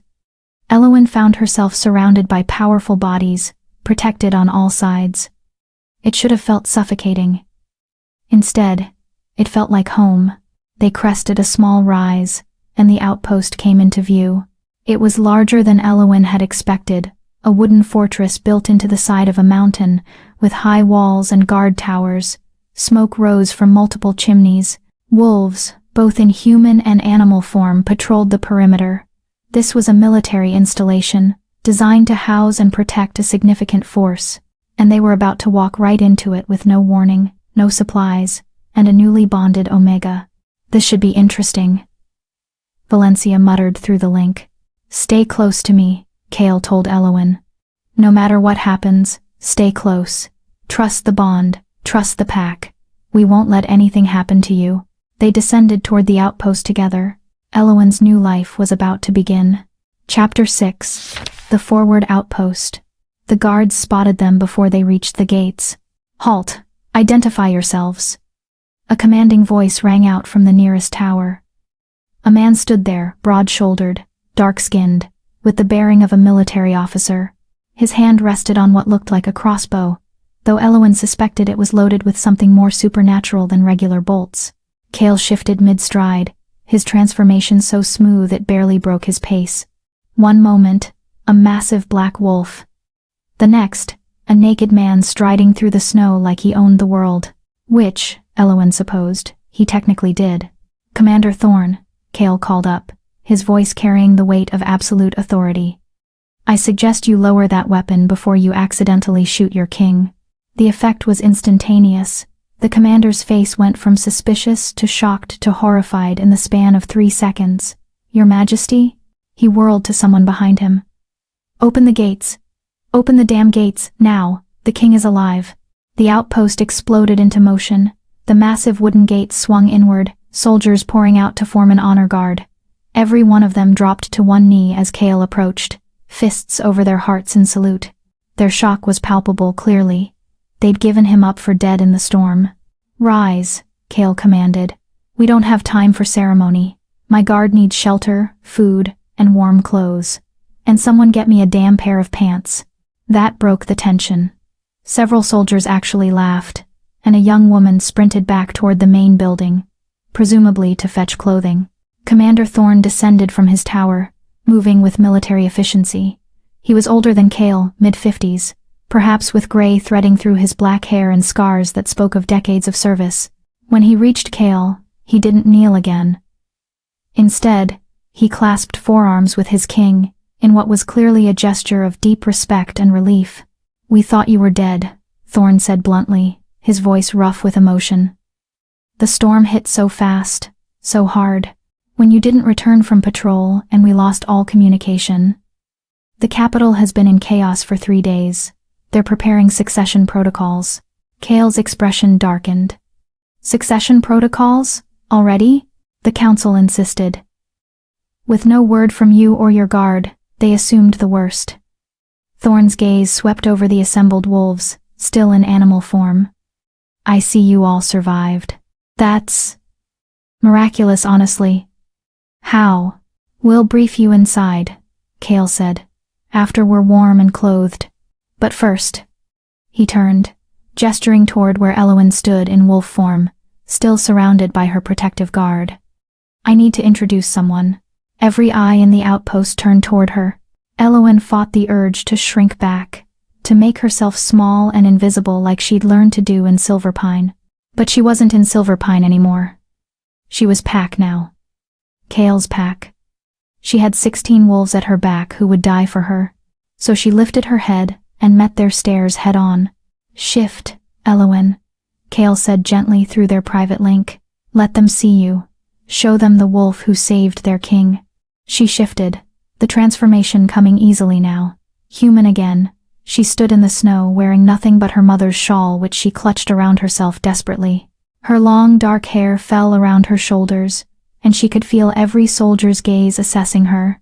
Small, thin, unremarkable. Everything an Omega was supposed to be, except for her eyes. Her eyes, she knew, now held the reflection of alpha power. The bond had changed her on a fundamental level, and it showed. "Gentlemen," Kale said, his voice carrying across the outpost. "This is Elowen Thornheart. She's the reason your king stands before you today. She saved my life, and the lives of my entire guard during the storm. She gave us shelter, warmth, and protection at great personal cost. And as of this morning, she is a full member of the royal pack." The silence that followed was deafening. Then Commander Thorn did something that made Elowen's throat tight. He went down on one knee, fist over his heart, and bowed his head. "My lady," he said formally, "you have the gratitude of the Northern Guard and the loyalty of every soldier in this outpost. Welcome." One by one, the other soldiers followed suit. Dozens of warriors, dropping to their knees in the snow, bowing to an Omega. Elowen couldn't breathe, couldn't think. This wasn't real. This couldn't be real. "Breathe," Kale murmured through the bond. "You deserve this. Every bit of it." The young woman who'd gone for clothes returned at a run, her arms full of fabric. She approached Kale first, offering him pants and a shirt, both of which he donned with casual efficiency. Then, she turned to Elowen, her expression awed. "My lady," she said breathlessly, "I brought these for you. They might be too big, but—" "They're perfect," Elowen interrupted, accepting the bundle gratefully. Warm wool pants, a thick tunic, fur-lined boots, and a heavy cloak. Practical military clothing, meant for survival in harsh conditions. "Thank you." The girl beamed like Elowen had given her the world. "I'm Sergeant Maya. If you need anything at all, just ask. It's an honor to serve you." "The honor is mine," Elowen replied, and meant it. She dressed quickly, aware of too many eyes still watching. The clothes were indeed too large, clearly meant for someone a foot taller and 50 pounds heavier, but they were warm and clean, and that was all that mattered. The boots were the biggest problem. She had to stuff the toes with extra fabric to keep them from falling off. The other guards shifted and dressed as well, accepting clothing from the soldiers, who seemed almost desperate to help. Within minutes, they'd transformed from a pack of wild wolves into a military unit armed, clothed, and ready for whatever came next. "Inside," Kale commanded. "Now, we need to contact the capital and brief Commander Thorn on everything that's happened. Elowen, you're with me." The last was said with a tone that brooked no argument. Not that Elowen had any intention of leaving his side. The outpost, while clearly loyal, was still full of strange wolves. Powerful wolves. Dominant wolves who made her instincts scream. Only the pack bond kept her steady. They moved as a unit toward the main building, a large structure that served as both headquarters and barracks. Inside, it was warm and bright, with fires burning in multiple hearths and the smell of cooking food making Elowen's stomach growl audibly. When was the last time she'd eaten? Yesterday? The day before? Everything since the storm hit was a blur. Kitchen first, Kale decided, apparently hearing her stomach through the bond. Or maybe just seeing the way her eyes tracked the smell of food. Then the briefing. "Your Majesty, the capital is waiting." Thorn started. "The capital can wait another 20 minutes, Kale interrupted firmly. "My pack needs food. They've been surviving on nothing for days. We eat first." The mess hall was already filled with off-duty soldiers eating an early dinner. Every conversation stopped when Kale entered. Every soldier rose to attention. "As you were," Kale said, waving them back to their seats. But of course, no one actually sat. They stood there, staring, as the Alpha King led his guard to the serving line like this was perfectly normal. Elowen found herself ushered to the front of the line by soldiers who seemed terrified she might collapse. Plates were piled high with roasted meat, vegetables, bread, cheese, more food than she'd seen in months. She accepted it with trembling hands, overwhelmed by the sheer abundance. Kale guided her to a private table in the corner, his hand warm on the small of her back. The gesture was casually possessive in a way that made several soldiers raise eyebrows. The rest of the guard joined them, forming their familiar protective circle. "Eat," Kale ordered gently. "Don't worry about manners or propriety, just eat." Elowen didn't need to be told twice. She dug in with a desperation that would have embarrassed her under normal circumstances. The food was simple, standard military fare, but to someone who'd been slowly starving for years, it was ambrosia. Meat that actually had flavor, bread that wasn't stale, vegetables that hadn't been rationed down to a few sad pieces. She ate until her stomach hurt, until she physically couldn't take another bite. Around her, the guard did the same.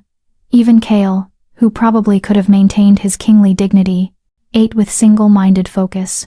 When she finally pushed her plate away, tears were streaming down her face again. "Elowen?"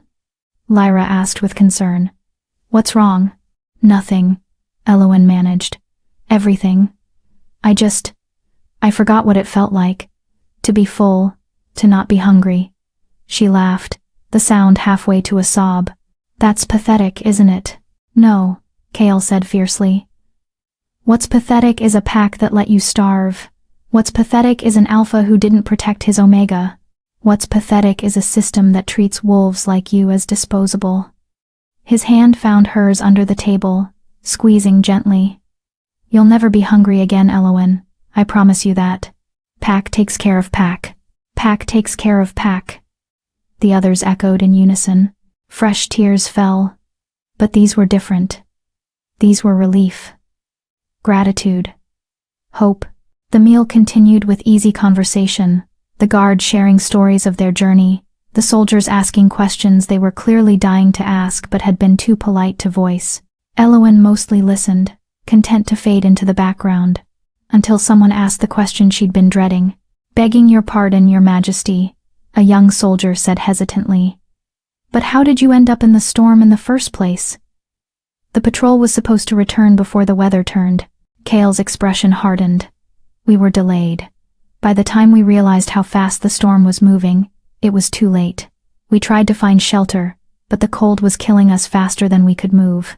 We would have died if not for Elowen." "She took you in?"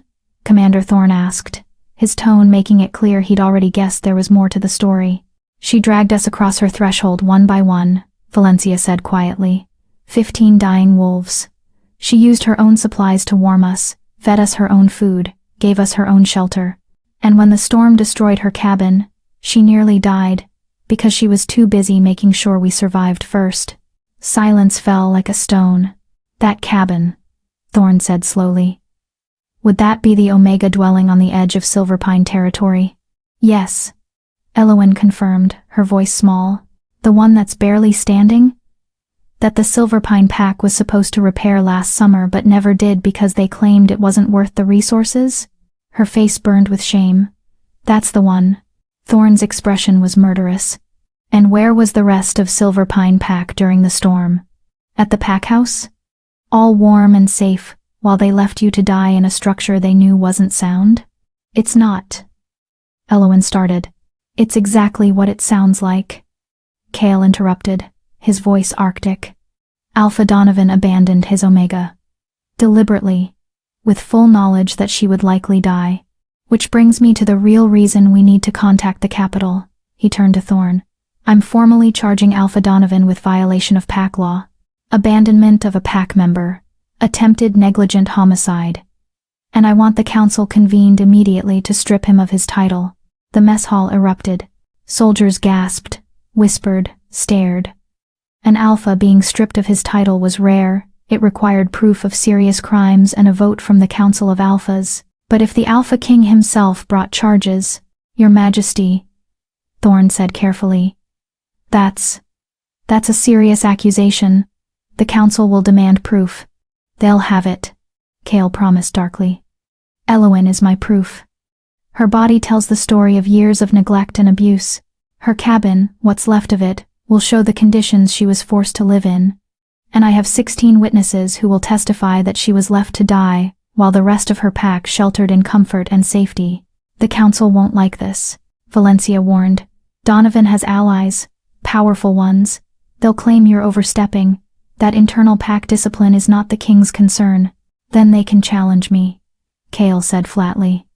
I'd welcome the opportunity to explain to the council exactly how I feel about alphas who abuse their authority and abandon their weakest members. In detail. With demonstrations if necessary. The threat in his voice was unmistakable. Several soldiers actually grinned apparently. The idea of their king going toe-to-toe with corrupt alphas appealed to them. Elowen, however, felt sick. This is my fault, she whispered. I'm causing problems for you already. No, Kale said immediately, turning to face her fully. This is not your fault. This is Donovan's fault for being a piss-poor alpha. This is the system's fault for allowing omegas to be treated like trash. This is the council's fault for not enforcing the laws that are supposed to protect wolves like you, but it is not, and never will be, your fault. He's right, Garrett rumbled. We've been looking for an excuse to clean house in the alpha community for years. Too many of them abuse their power, mistreat their weaker members, ignore the laws that are supposed to keep everyone safe. You're not causing problems, Elowen. You're giving us the opportunity to fix them. And if the council doesn't like it, Lyra added with a sweet smile that had steel underneath, well, they can take it up with 16 very protective royal guards who are extremely fond of their newest pack member. The others murmured agreement. And through the pack bond, Elowen felt their sincerity. They meant it. They would fight for her. Die for her, if necessary. These wolves, she'd known for barely 2 days, cared more about her well-being than the pack she'd been born into. All right, Commander Thorn said, rising to his feet. If we're going to war with the council, we'd better do it right. Let's get you to the communications room. The capital needs to know their king is alive, and Alpha Donovan needs to know his days are numbered. They moved as a group toward the communications center, a heavily fortified room in the heart of the outpost. Elowen had never seen anything like it. Crystals covered the walls, glowing with soft light. A massive table dominated the center, its surface etched with runes and symbols she didn't recognize. Magical communication array, Finn explained, seeing her confusion. Works on pack bonds and alpha power. Lets the king communicate with the capital instantly, no matter the distance. Thorn moved to the table, placing his hands on 2 of the glowing crystals. They flared brighter at his touch. Commander Thorn of Northern Outpost 9, requesting immediate connection to the capital. Priority Alpha, the king lives. The crystals pulsed, and then a voice filled the room, male, older, heavy with authority. This is Chancellor Aldrich of the Council. Commander, please repeat that last statement. The king lives, Thorn repeated clearly. Alpha King Kale Stormborn and his royal guard are alive and currently sheltered at my outpost. They survived the storm and are ready to return to the capital. A pause. Then, praise the goddess. Your Majesty, are you there? Kale stepped forward, placing his own hands on the crystals. I'm here, Aldrich, alive and well, along with my guard. I'm sure rumors of my death were greatly exaggerated. Rumors? Your Majesty, the entire kingdom has been in mourning for 3 days. We thought you were lost. The succession protocols can be reversed, Kale interrupted smoothly. I'm not dead, so there's no need for succession. But I do have urgent business that requires the council's immediate attention. Another pause, this one more cautious. What kind of business, Your Majesty? The kind that involves stripping an alpha of his title, Kale said coldly.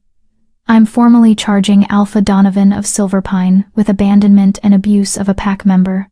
I have evidence, witnesses, and the victim herself. I want the council convened within 3 days to hear the charges. 1. Silence. Long and heavy. Then, Your Majesty, You understand what you're asking?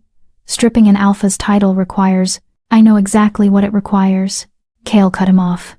And I'm prepared to provide everything necessary. This isn't a request, Aldrich. It's a command. Convene the council. Now. Yes, Your Majesty, Aldrich replied, his tone carefully neutral.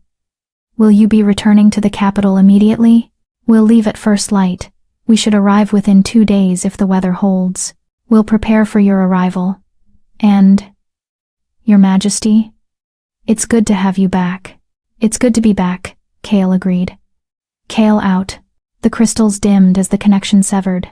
Cale turned to Elowen, his expression gentle despite the hardness that had been in his voice moments before.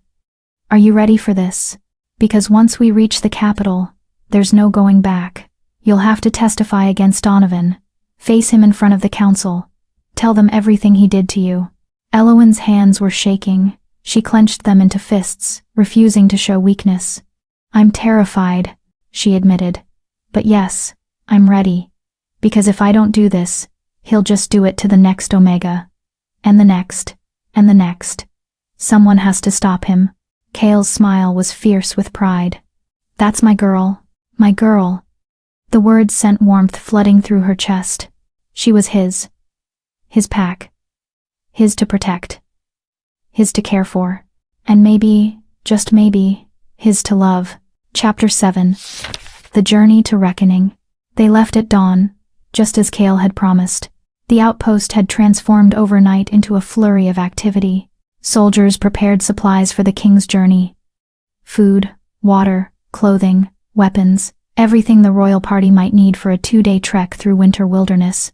Commander Thorne had insisted on sending an escort of 20 additional soldiers, but Cale had refused. We travel fast and light, he'd said. The guard is sufficient protection, and I need your soldiers here maintaining the northern border. We can't leave our defenses weakened just because I decided to go for a walk in a blizzard. Thorne had argued, but ultimately deferred to his king's judgment. Now, as the sun painted the snow-covered landscape in shades of pink and gold, Elowen stood at the outpost gates with the rest of the pack. She wore new clothes, proper traveling gear that actually fit, courtesy of the outpost's quartermaster who'd stayed up half the night making alterations. Warm pants, a tunic lined with fur, boots that didn't slip off, and a cloak so thick she could barely feel the cold. She felt like a different person, looked like one too, judging by the way soldiers kept sneaking glances at her with expressions ranging from curiosity to respect. Ready? Cale asked, appearing at her side. He'd been in meetings with Thorne for most of the night, planning their route and coordinating security measures for when they reached the capital. He looked tired, but the bond told her he was running on determination and alpha stubbornness. Ready, she confirmed, though her stomach churned with anxiety.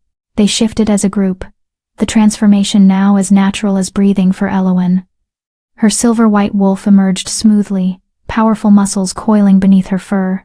She'd caught sight of herself in a window earlier and barely recognized the creature staring back. This wolf bore no resemblance to the small, frightened Omega who'd struggled with every shift. This wolf was magnificent. You keep looking at yourself like you can't believe you're real, Lyra said through the pack bond, amusement coloring her mental voice. The small gray wolf padded over, her tail wagging gently. You need to accept it, Elowen. You were always meant to be this. The bond just revealed what was buried. I was an Omega for 14 years. Elowen replied. It's hard to forget that overnight. Then don't forget it, Cale said, his massive black wolf moving to her other side. Remember who you were. Remember what you survived. But don't let it define who you're becoming. They set off northeast, toward the capital city of Lunaris. The formation was the same as yesterday, Garrett on point, Valencia on rear guard, the others forming a protective circle around Cale and Elowen. But today felt different. Today they weren't just surviving, they were going home. Well, they were going to Cale's home. Elowen had no home anymore. Stop that, Cale said through their private link. Stop what? Spiraling. I can feel your anxiety through the bond.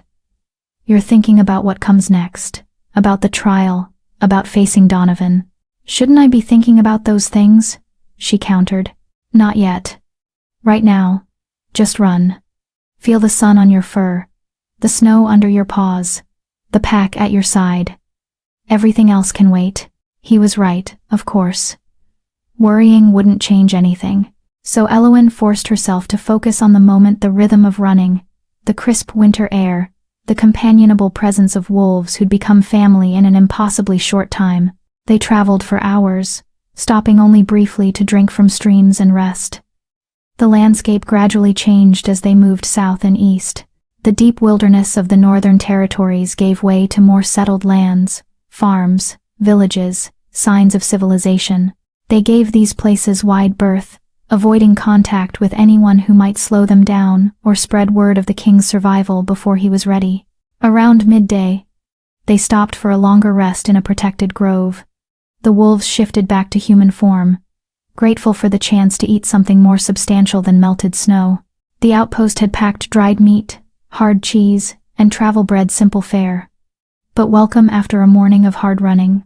Elowen settled against a tree, accepting food from Finn with a grateful nod. The young wolf had appointed himself her unofficial guardian, always making sure she had enough to eat, enough water, enough warmth. It was sweet, if occasionally overwhelming. "You don't have to mother hen me," she told him gently.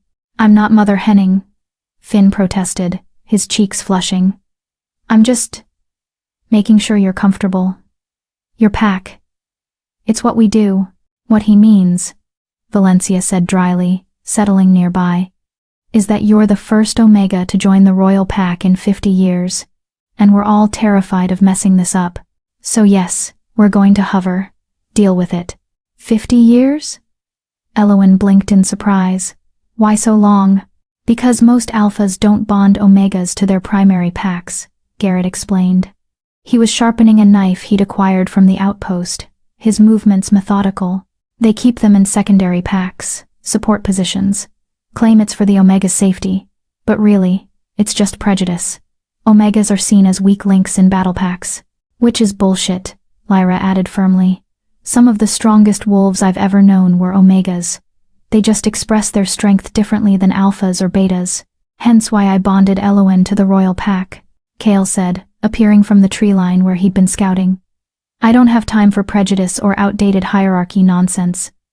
I need wolves I can trust. Wolves with courage and heart. Elowen has both in abundance." His casual confidence in her made Elowen's throat tight. "You barely know me.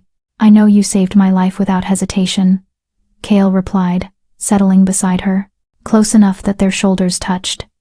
"I know you sacrificed everything you had for strangers. I know you stood up to an alpha king when any sane wolf would have submitted. I know enough." "The council won't see it that way," Valencia warned. "They're going to question your judgment, claim the bond was made in haste, without proper consideration. They'll say you were traumatized by the near-death experience and made an emotional decision rather than a strategic one." "Let them," Kale said calmly. "I've spent 10 years as their king. They know I don't make emotional decisions. And if they push too hard..." He smiled, but there was nothing friendly in it. "Well, I can be very persuasive when necessary." "By persuasive, he means terrifying," Finn stage whispered to Elowen. "I heard that," Kale said, but his tone was amused rather than annoyed. They rested for another hour before resuming their journey. The afternoon passed in a blur of running, broken only by brief pauses to navigate tricky terrain. As the sun began to set, painting the sky in brilliant oranges and purples, Garrett signaled a halt. "We're about 6 hours from the capital," he reported. "We could push through, arrive around midnight. Or we camp here and enter the city at dawn." "Dawn," Kale decided immediately. "I want full visibility when we arrive. No sneaking in under cover of darkness like we have something to hide. Plus, arriving at dawn means the council will have time to convene during the day," Valencia added. "Better to face them when we're all rested, rather than exhausted from an all-night run." They made camp in a sheltered valley, using deadfall to build a fire. It felt strange to be so close to civilization yet still sleeping rough. But none of the wolves complained. This was clearly routine for them. The royal guard spent more time in the field than at the palace, apparently. As darkness fell and stars emerged overhead, the pack settled around the fire. Someone had caught a deer during the afternoon run, and it roasted on a makeshift spit, filling the air with the smell of cooking meat. Elowen's mouth watered, despite having eaten only hours before. "Tell me about the capital," she said to no one in particular. "What's it like?" "Overwhelming," Lyra answered immediately. "Especially if you've never been to a city. Lunaris is home to nearly 50,000 wolves, plus humans and other supernaturals. The noise alone will be shocking. The palace is the oldest structure in the kingdom," Finn added enthusiastically. "Built over 3,000 years ago by the first Alpha King. It's carved into the side of a mountain, with towers that reach so high, you can see them from miles away. It's also a fortress," Garrett said more practically. "Multiple defensive walls, guard posts, every 100 feet, magical wards that would incinerate any unauthorized person who tried to enter. The king's safety is taken very seriously, which is why the council is going to lose their minds when they find out I nearly died in a blizzard," Kale muttered. "I can already hear the lectures about taking unnecessary risks." "To be fair, Your Majesty," Valencia said with a smirk, "you did nearly die in a blizzard. They might have a point." Kale threw a piece of bark at her. She caught it effortlessly, laughing. The easy camaraderie made Elowen smile, but it also highlighted how different this pack was from anything she'd known in Silverpine. These wolves genuinely liked each other, respected each other. No one was scrambling for dominance or putting down weaker members. They just existed together, comfortable and content. "What are you thinking?" Kale asked quietly. He'd moved closer while she was lost in thought, his shoulder pressed against hers. "That I've never seen wolves treat each other like this," she admitted. "In Silverpine, everything was about hierarchy. Who was stronger, who was weaker, who deserved respect, and who didn't. But you all just care about each other, regardless of rank. That's because rank doesn't matter in a real pack," Kale said. "What matters is trust, loyalty, knowing that the wolf beside you will have your back when things go bad. I'd rather have 15 wolves I trust than 100 who only follow me because they're afraid of what happens if they don't." "Is that why you chose them?" Elowen gestured to the others. "Because you trust them?" "I chose them because they chose me first," Kale corrected. "When I became king, the old guard expected me to keep them on. Most of them were corrupt, lazy, more interested in their own power than protecting the kingdom. I fired them all within a week. Then I put out a call any wolf who wanted to serve, regardless of rank or pack affiliation, could apply. These 15 are the ones who showed up, who proved themselves, who stayed when things got hard. I was a Delta when I applied," Garrett admitted. "Middle rank nobody from a small mountain pack. But I was good at my job, and the king didn't care about anything else. I was Omega," Lyra said quietly. "Like you. Told my whole life I was too weak to fight, too small to matter. But I'm the best tracker in 5 kingdoms, and His Majesty recognized that talent was more valuable than brute strength." Elowen stared at her. "You were Omega?" "Born and raised," Lyra confirmed with a sad smile. "But the king gave me a chance to be more, to prove that Omega doesn't mean worthless. That's why I was so insistent about you joining the pack, Elowen, because I know what it's like to be dismissed and overlooked. And I know what it feels like when someone finally sees your worth. We all have stories," Valencia added.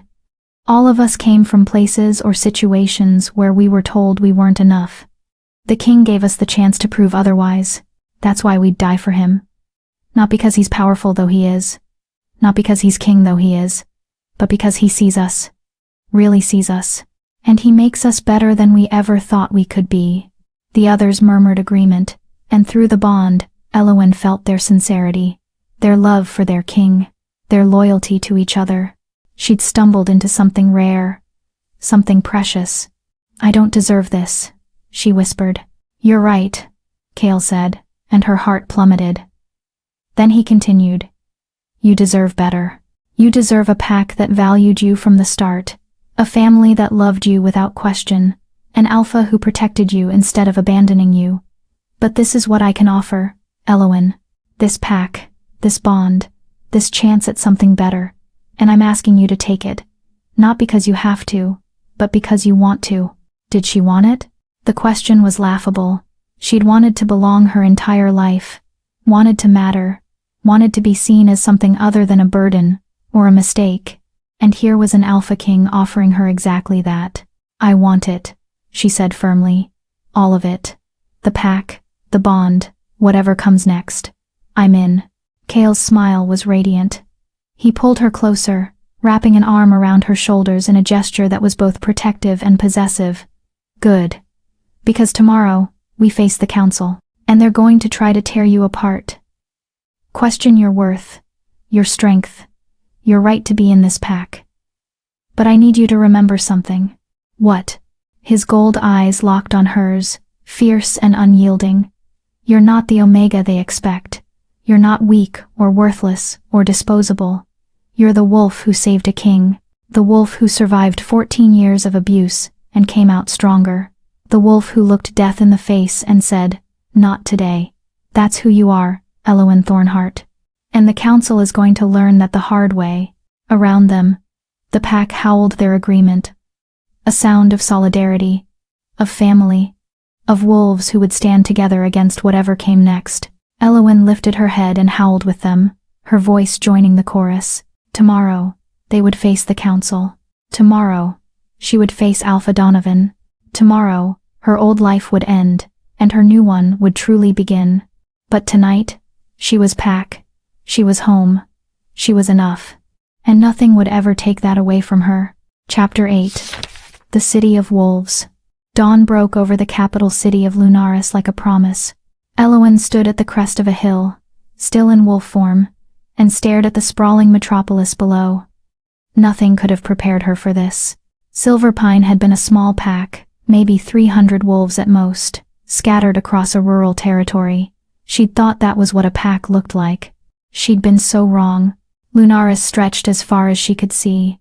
Buildings of white stone and dark wood clustered together in organized chaos, spiraling out from a central mountain like ripples on water. And carved into that mountain, impossible to miss, impossible to ignore, was the palace. It was massive. Towers that pierced the clouds, walls that gleamed like pearl in the morning light, bridges and walkways that connected different sections in a complex web of architecture, flags bearing the royal crest. A wolf's head crowned with stars flew from every tower, snapping in the wind. "Overwhelming, isn't it?" Lyra's voice came through the pack bond, warm with understanding. "That's one word for it," Elowen managed. Her wolf wanted to tuck tail and run. This was too much, too big, too everything. She was just an Omega from nowhere. She didn't belong in a place like this. "Yes, you do," Kale said firmly through their private link. He moved to stand beside her, his massive black wolf, a solid presence. "You belong wherever I say you belong. And I say you belong here, at my side, in my pack, in my home. Understand?" She wanted to argue, wanted to list all the reasons why this was insane. But the bond wouldn't let her lie to him, and the truth was, she wanted to believe him. Wanted to believe she could be more than the scared, starving Omega who'd been left to die. "I understand," she replied quietly. "Good. Now, let's go make an entrance." They descended toward the city as the sun climbed higher.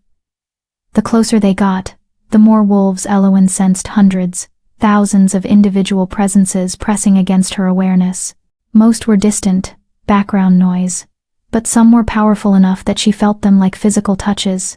Alphas, dozens of them, all in one place.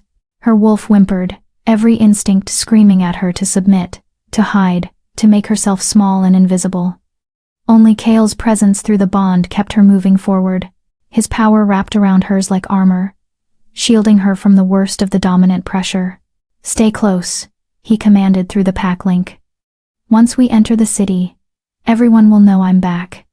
There will be crowds, curiosity, wolves trying to get close. The guard will keep them at a distance, but you need to stay within the formation. Don't wander off." "Wasn't planning on it," Elowen assured him.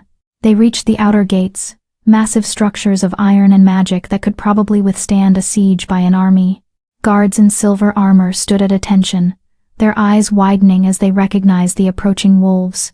"The king," one of them shouted. "The king has returned." The gates swung open, and chaos erupted. Wolves poured out of buildings, drawn by the commotion. Shifted and unshifted, they lined the streets, falling to their knees as Kale passed. Some were crying, openly weeping with relief. Others cheered, their voices joining in a roar that echoed off the stone buildings. Long live the king! The king has returned! Blessed be the Alpha King! The noise was overwhelming. The crowd was suffocating. Elowen pressed closer to Kale, grateful for the guard formation that kept the masses at bay. Valencia and Garrett were like mobile walls, their very presence enough to make even the boldest wolves think twice about getting too close. They moved through the city in a procession, heading steadily toward the palace. More wolves joined the crowd with every street they passed. Elowen caught glimpses of faces young and old, dominant and submissive, all of them looking at their king with expressions of devotion that bordered on worship. This was what it meant to be the Alpha King, not just power, but love. These wolves would die for Kale without hesitation. He earned it, Lyra said, apparently sensing Elowen's thoughts through the bond. 10 years ago, the kingdom was falling apart. The old king was corrupt, the council was worse, and the packs were at each other's throats. Kale changed everything, reformed the laws, cleaned out the corruption, gave wolves like us a chance to rise above our ranks. He saved this kingdom. They love him because he gave them hope. Elowen looked at the massive black wolf beside her with new eyes. She'd known he was powerful, known he was king, but she hadn't understood what that meant. The weight of it. The responsibility. Don't start pitying me, Kale said dryly through their private link. I chose this life, and I'd choose it again, even if it means nearly dying in blizzards. Especially then, because it led me to you. The words sent warmth flooding through her chest, and she felt his amusement at her reaction through the bond. They reached the palace gates even more impressive up close, and these opened automatically, responding to Kale's presence. The crowd stayed behind, held back by guards who'd materialized from seemingly nowhere. The royal party passed through into a massive courtyard, and the gates closed behind them with a sound of absolute finality. Inside the palace walls, the chaos faded. Here, there was order. Guards in formal armor lined the walls. Servants in simple but elegant clothing waited at attention, and at the center of it all, on the steps leading to the main palace entrance, stood a group of wolves who radiated power like the sun radiated heat. The council. Kale shifted, his transformation swift and smooth. The others followed suit, and Elowen forced herself to do the same despite her screaming instincts. Naked in human form, she was painfully aware of how small she was compared to the warriors around her. How vulnerable. Servants rushed forward with robes, simple white garments that provided minimal coverage but satisfied basic modesty. Elowen wrapped hers around herself gratefully, tying it with trembling fingers. Your Majesty, a male voice said, heavy with relief and reproach in equal measure. 3 days. We mourned you for 3 days. The speaker was ancient, at least 80, with white hair and a face mapped with wrinkles. But his eyes were sharp, intelligent, and his power was unmistakable. This was an alpha who'd lived long enough to see kingdoms rise and fall. Chancellor Aldrich, Kale greeted, his tone respectful but not apologetic. My apologies for the inconvenience. I was a bit busy. Not dying. A bit busy, Aldrich sputtered. Your Majesty, you disappeared into the worst storm in a century with no communication, no backup, and no apparent concern for the succession crisis your death would cause. But I didn't die, Kale pointed out reasonably. So there's no succession crisis. Only because of blind luck. Not luck, Kale corrected, his tone going sharp. Because of her. He turned, gesturing to Elowen. Every eye in the courtyard focused on her with laser intensity. The council members, at least a dozen of them, assessed her with expressions ranging from curiosity to suspicion to outright disdain. She forced herself to lift her chin, to meet their stares without flinching. She was Pack now. She had every right to be here, even if she didn't feel like it. This, Kale announced, his voice carrying across the courtyard, is Elowen Thornheart. She saved my life and the lives of my entire royal guard during the storm. She offered shelter, supplies, and protection at great personal cost. She is the reason your king stands before you today, And as of 2 days ago, she is a full member of the royal pack. The silence that followed was absolute. Then, an Omega, a woman said, her voice dripping with disdain. She was middle-aged, beautiful in a cold way, with auburn hair and green eyes that assessed Elowen like she was an insect. You bonded an Omega to the royal pack. I bonded a hero to the royal pack, Kale corrected icily. One who showed more courage, compassion, and honor than most alphas I've met, including, apparently, her former alpha. Former? Aldrich asked sharply. Elowen comes from the Silverpine pack, Kale said. And even though Elowen knew this was coming, she still felt her stomach drop. Under Alpha Donovan, who, during the storm, deliberately abandoned her to die. While the rest of the pack sheltered in comfort and safety, she was left alone in a cabin he knew was structurally unsound, with minimal supplies and no support. She should have died. She would have died, if not for her own resourcefulness and determination. Murmurs rippled through the council. Some looked shocked. Others looked uncomfortable. A few, like the auburn-haired woman, looked distinctly skeptical. That's a serious accusation, Aldrich said carefully. Alpha Donovan is a respected member of this council. He served faithfully for 20 years. You're claiming he attempted murder? I'm claiming he violated pack law, Kale corrected. Specifically, the law that requires alphas to care for all pack members, regardless of rank. He abandoned his Omega, left her to die. The only reason she's alive is because she happened to find 15 dying wolves who needed her help. Wolves who, unlike her own pack, were grateful enough to ensure her survival in return. Where is the proof? The auburn-haired woman demanded. Omegas are notorious for exaggerating their mistreatment. How do we know she's not lying to gain favor with the king? Elowen felt rage spike through the bond, not hers, but from all 15 royal guards simultaneously. They didn't like hearing her called a liar. Careful, Counselor Thea, Valencia said softly, but her voice carried a lethal edge. You're implying that our newest pack member is dishonest, which means you're implying that our king's judgment is flawed, which means you're dangerously close to challenging his authority. Would you like to continue down that path? Thea paled slightly but held her ground. I'm simply asking for proof. Surely that's reasonable. The proof is standing in front of you, Garrett rumbled. Look at her. Really look.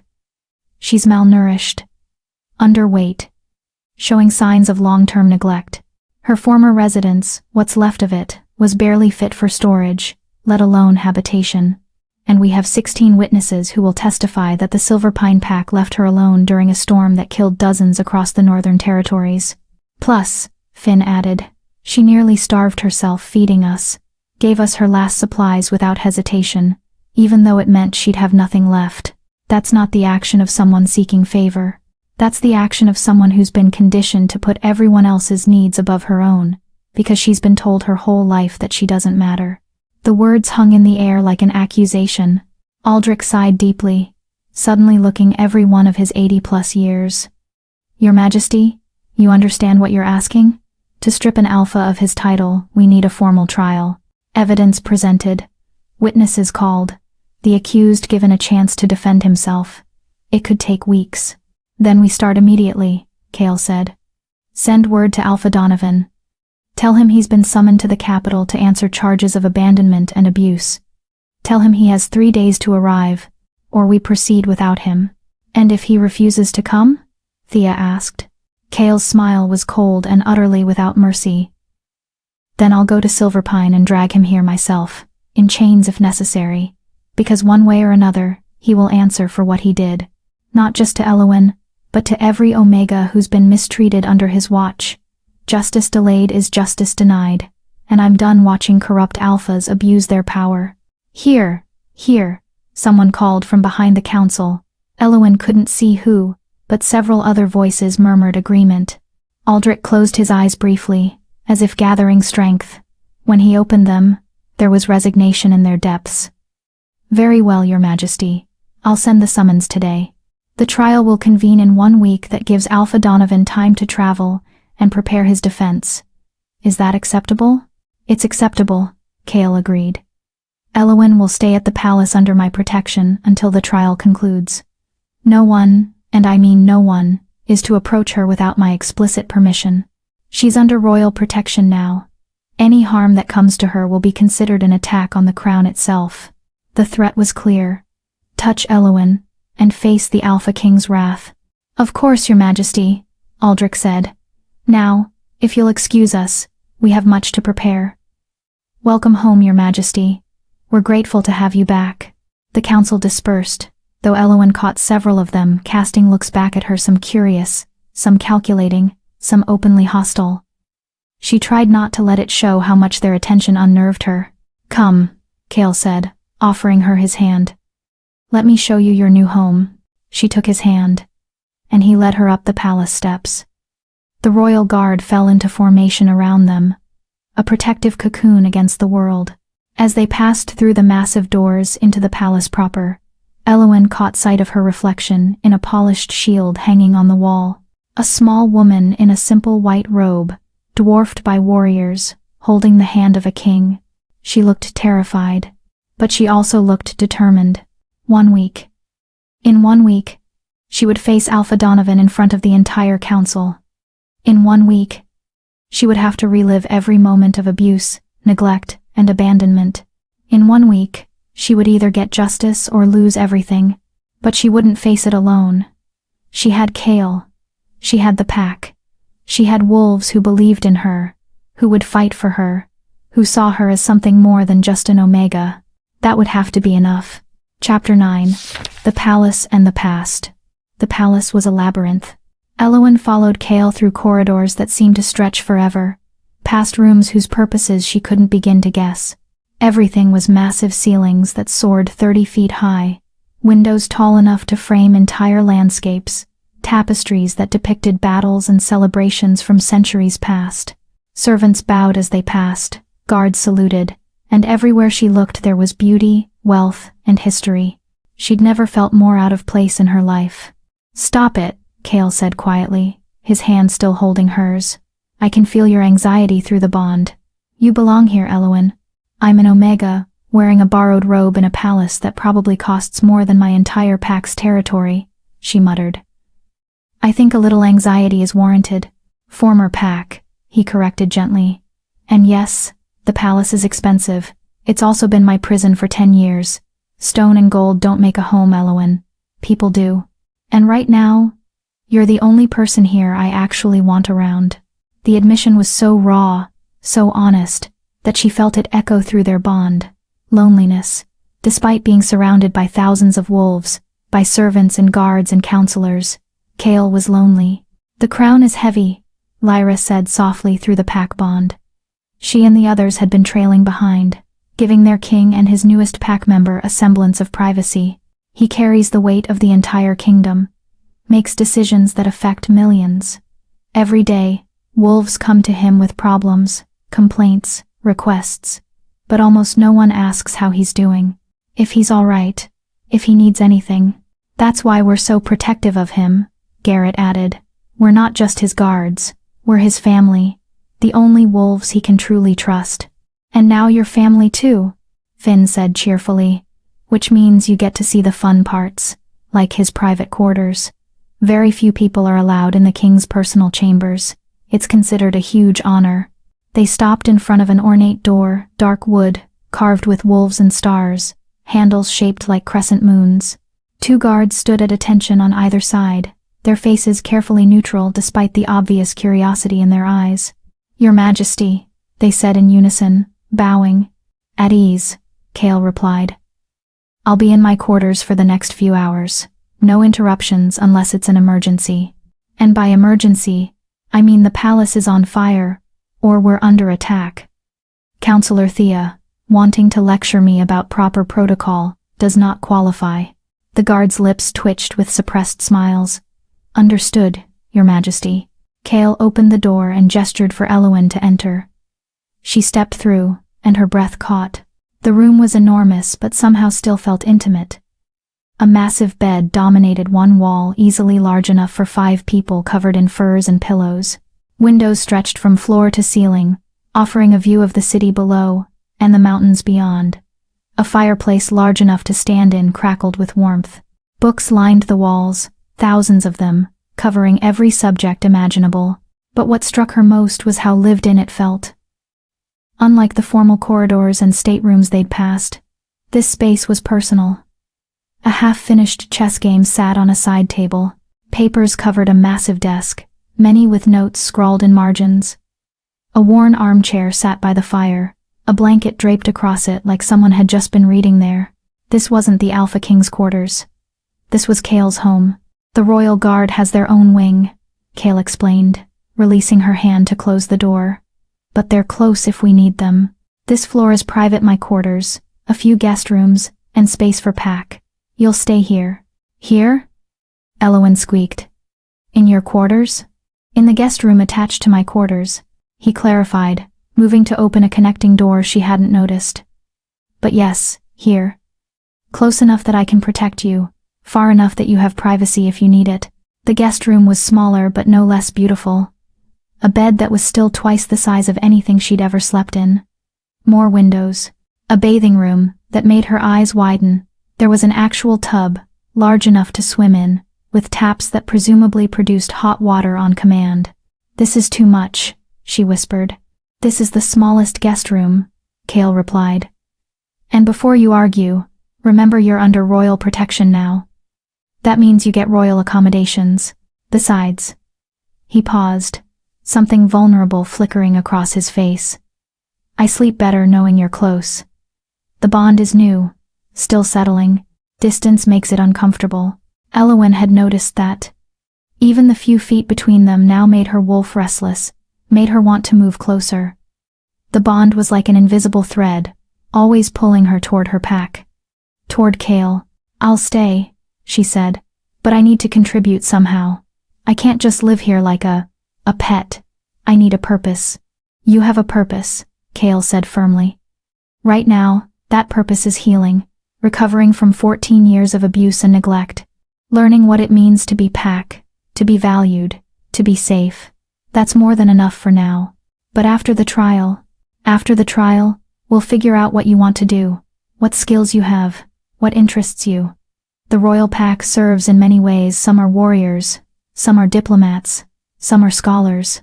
Valencia handles intelligence gathering. Lyra does reconnaissance and tracking. Finn works with the younger wolves, training the next generation. Everyone has a role that suits their strengths. What if I don't have any strengths? The question came out smaller than she intended. Kale moved closer, taking both her hands in his. His gold eyes were intense, unwavering. You survived 14 years of systematic abuse. You maintained your compassion and kindness despite every reason to become bitter and cruel. You saved 16 lives without hesitation. You faced down an Alpha King and a council full of hostile alphas without breaking. Elowen, you have more strength in your little finger than most wolves have in their entire bodies. You just need time to see it yourself. Tears burned her eyes. She blinked them back, refusing to cry again. She'd done enough crying. Now, Kale said, his tone lightening. You need food, a bath, and sleep. In that order. When was the last time you had a proper bath? Elowen thought about the bucket of cold water she'd used to wash with in her cabin. Define proper. His expression darkened. Right, that's what I thought. Come on. He led her back to the bathing room and started working the taps. Water gushed out, steaming hot, filling the enormous tub with surprising speed. He added something from a bottle on the edge, soap or oil or something, and the water began to foam, releasing a scent like lavender and mint. Take as long as you want, he said. There are towels in the cabinet, robes in the wardrobe. I'll have food sent up. Call if you need anything. I'll hear you through the bond. He left, closing the door behind him, and Elowen was alone for the first time since, she couldn't remember. Since before the storm, certainly, maybe longer. She stripped off the borrowed robe and caught sight of herself in a full-length mirror. The reflection shocked her. She'd known she was thin, but seeing herself clearly, in good light, made the reality brutal. Her ribs showed, her hip bones jutted out, her arms were stick-thin, lacking any real muscle. Bruises in various stages of healing covered her body, some from dragging wolves. Some older. Much older. This was what 14 years of neglect looked like. This was what Alpha Donovan had done to her. Rage, sudden and fierce, burned through her chest. Not just at Donovan, but at everyone. At Beta Thomas, who'd told her to stay away. At Catherine, who'd laughed. At every wolf who'd walked past her, day after day, and decided she wasn't worth helping. At herself. For believing them when they said she deserved it. Never again, she whispered to her reflection. Never again. She sank into the hot water, and the moan that escaped her was entirely involuntary. It was perfect hot enough to make her skin pink. Soft enough to feel like silk. The scent wrapped around her, soothing nerves she hadn't realized were frayed. She dunked her head under, letting the water saturate her hair, wash away days of dirt and dried sweat and fear. When she surfaced, she found soap and shampoo on a shelf within reach. She scrubbed until her skin felt raw, until she could no longer smell the cabin, the storm, the scent of wolves who'd left her to die. She washed her hair 3 times, working out tangles with patient fingers, until it felt clean for the first time in longer than she wanted to admit. She stayed in the water until it began to cool, then reluctantly climbed out. The towels were impossibly soft, thick enough to wrap around herself twice. The robe in the wardrobe was similar, heavy silk in deep blue, embroidered with silver stars. It was too beautiful for someone like her, but Cale had said she belonged here, that she deserved this. Maybe if she wore it long enough, she'd start to believe him. She emerged from the bathing room to find food waiting, a tray laden with roasted meat, fresh bread, cheese, fruit, and some kind of pastry that smelled like heaven. Her stomach growled so loudly she heard Cale laugh through the connecting door. "Eat," he called. "All of it. I can order more if you're still hungry." She ate. Slowly at first, afraid her shrunken stomach would rebel. But the food was so good, so rich and flavorful, that she couldn't stop. She ate until she was actually, genuinely full, a sensation so foreign she almost didn't recognize it. A knock at the main door interrupted her food coma. She heard Cale answer it, heard low voices. Then he appeared in her doorway, his expression carefully neutral. "That was Chancellor Aldrich," he said. "Alpha Donovan has been officially summoned. The trial is set for 6 days from now. He's already responded he'll be here in 4 days, and he's bringing witnesses to refute the charges." Elowen's appetite vanished. "Witnesses? Who?" "Beta Thomas, for one. Catherine. A few others from your pack." Cale's jaw clenched. "They're going to claim you're lying, that you were treated fairly, that the cabin was adequate, that you chose to stay behind during the storm. They're going to make me look like the villain," Elowen said flatly. It's what they'd always done. Twisted the truth until she was the problem, the burden, the wolf who caused trouble just by existing. "Let them try," Cale said, and there was steel in his voice. "We have evidence they can't refute. We have your physical condition, documented by our pack healer. We have testimony from 16 royal guards. We have the remains of your cabin, which anyone can see was unfit for habitation. And most importantly," he moved closer, crouching down so they were eye level, "we have you. Your truth, your story, your courage. They can't twist that, Elowen. Not when you have the full power of the crown behind you. What if the council doesn't believe me?" The fear tasted bitter on her tongue. "What if they side with Donovan? Then they'll learn a very hard lesson about what happens when they cross their king," Cale said quietly. "Because I won't let them hurt you, Elowen. I won't let them dismiss you or diminish you or send you back to that hell. Even if I have to dissolve the council and rule by decree, I will keep you safe. Do you understand? You are pack. You are mine, and I protect what's mine." The possessiveness should have scared her, should have made her want to run, but all she felt was safe, cherished, protected for the first time in her life. "Thank you," she whispered. "Don't thank me for doing the bare minimum," he replied. "Thank me after we win this trial and Donovan loses everything. That's when the real victory comes." He stood, heading back to his own room, but he paused in the doorway. "Get some sleep, Elowen. You're exhausted. I'll be right next door if you need anything. And the pack, they're all close. You're not alone anymore." "I know," she said. And she did. Through the bond, She could feel them. Valencia, already asleep in her quarters. Garrett, on patrol. Lyra, reading something in the library. Finn, pestering the kitchen staff for late-night snacks. All of them, present and accounted for. All of them. Hers, her pack, her family. She climbed into the enormous bed, sinking into softness she'd never experienced. The sheets smelled clean, the pillows perfectly firm. Through the windows, she could see stars beginning to emerge as night fell over the capital. 6 days until the trial. 6 days to prepare, to gather her courage, to remember her worth. 6 days until she faced the alpha who'd tried to break her. And this time, she wouldn't be alone. This time, she'd win. Chapter 10. The Trial of Truth. 4 days passed in a blur of preparation and mounting tension. Kale had assembled an entire team to prepare for the trial. A pack healer named Dr. Soren had examined Elowen thoroughly, documenting every sign of malnutrition, every old bruise, every indication of long-term neglect. He'd been kind but clinical, his report reading like an indictment of everything Alpha Donovan had allowed to happen under his watch.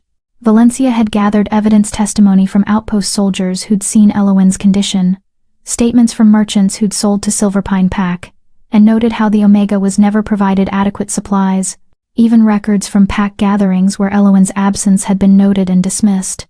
And Kale himself had worked with Elowen for hours each day, helping her prepare her testimony, teaching her how to stand before the council, how to speak with confidence, how to hold her ground when Donovan's witnesses tried to tear her apart. Remember, he told her over and over, you're not the frightened Omega they left behind. You're Pack now, Royal Pack. You stand before them as an equal, not a subordinate. Now, on the morning of the trial, Elowen stood in front of a mirror while Lyra helped her dress, not in the simple robes she'd been wearing, but in formal attire befitting a member of the Royal Pack, deep blue pants and tunic that matched Kale's colors, with silver embroidery that caught the light. Her hair had been washed and braided in an intricate style that Lyra insisted was traditional for pack members appearing before the council. You look fierce, Lyra said, standing back to admire her work. Like a warrior. I don't feel like a warrior, Elowen admitted. Her hands were shaking. Her stomach churned with anxiety. I feel like I'm about to throw up. That's normal, Valencia said from the doorway. She was already dressed in similar formal attire, her auburn hair pulled back in a severe style that made her look even more intimidating. I threw up before my first council appearance. The key is not letting them see you're nervous. They're going to tear me apart, Elowen whispered. Only if you let them, Kale said, entering through the connecting door. He was magnificent, in full royal regalia, black and silver, with the crown of stars resting on his dark hair. But his gold eyes were soft as they met hers. And I won't let that happen.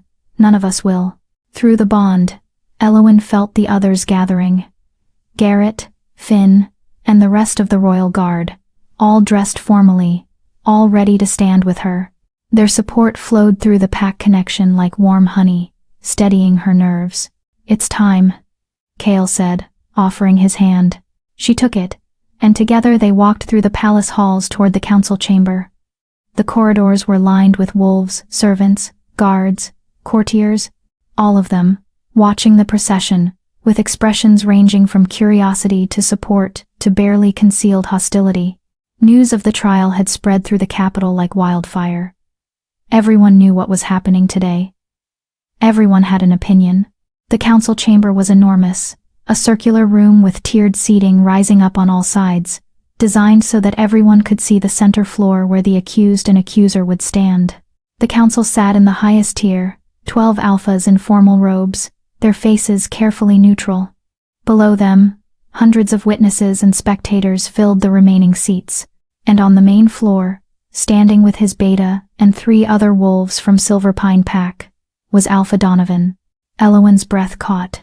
She hadn't seen him in person since before the storm, but he looked exactly as she remembered. Tall, broad-shouldered, with dark hair going silver at the temples and brown eyes that had never held anything but contempt when they looked at her. He wore formal attire that emphasized his size, his dominance, his power. Next to him stood Beta Thomas, smirking, Catherine, beautiful and cold, and two other wolves she recognized, pack members who'd never missed an opportunity to remind her of her place. They all turned to look at her as she entered. Well, Donovan said, his voice carrying across the chamber. The little Omega survived after all. How unexpected. Alpha Donovan, Cale said coldly, his tone making several council members flinch. You will address Elowen as Lady Thornheart, or not at all. She is a member of the royal pack now, which means she outranks you. Remember that. Donovan's jaw tightened, but he inclined his head stiffly. My apologies, Your Majesty. Lady Thornheart. The title dripped with sarcasm. Chancellor Aldrich stood, calling the chamber to order. We are gathered today to hear charges brought by Alpha King Cale Stormborn against Alpha Donovan of Silverpine Pack. The charges are as follows: abandonment of a pack member, neglect leading to endangerment, and systematic abuse of an Omega under his protection. Alpha Donovan, how do you plead? Not guilty, Donovan said firmly. These charges are baseless and insulting. I have led Silverpine Pack for 20 years with honor and integrity. This Omega, he caught himself. Lady Thornheart was given appropriate accommodations and care. If she chose to isolate herself, that was her decision, not mine. Liar, Elowen whispered. Too quiet for anyone but Cale and the royal guard to hear through the bond. Let's test that claim, Cale said aloud. He turned to the council.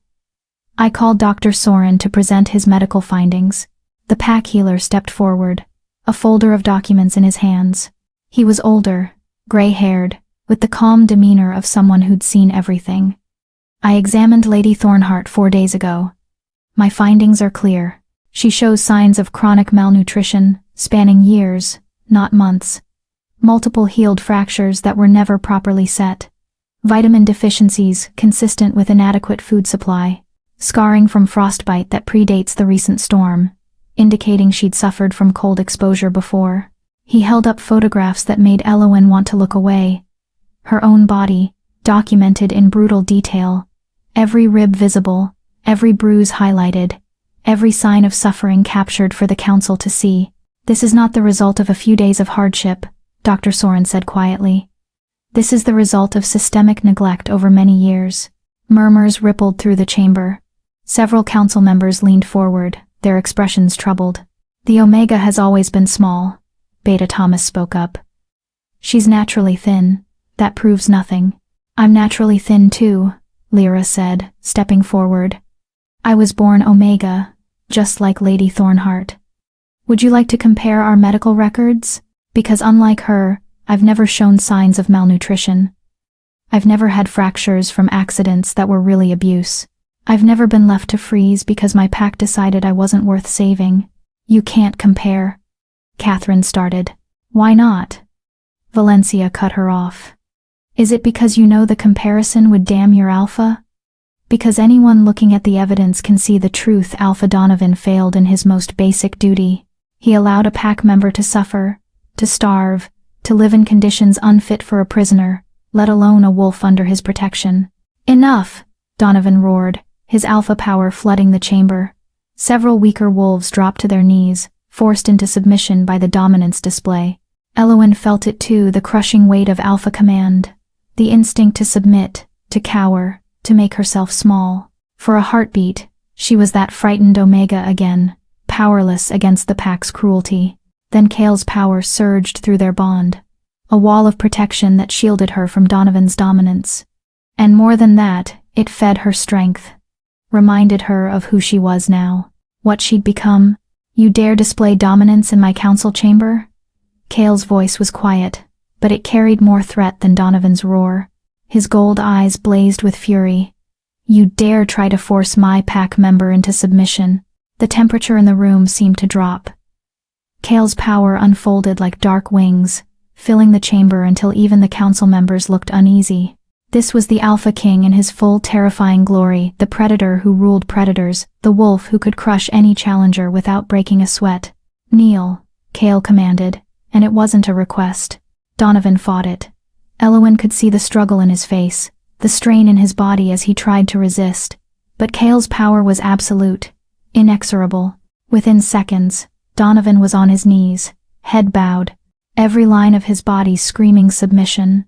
So were his witnesses. Thomas, Catherine, and the others, all forced down by their king's command. "Remember where you are," Cale said softly. "Remember who you're dealing with. This is not your territory, where you can bully weaker wolves without consequence. This is my domain. And here, you will show respect. To the council. To the process. And especially to the Omega you tried to kill." He released the command, and Donovan struggled to his feet, his face mottled with rage and humiliation. "Now," Cale continued, his tone returning to something approaching normal. "Let's discuss the storm. Chancellor Aldrich, would you present the weather reports?"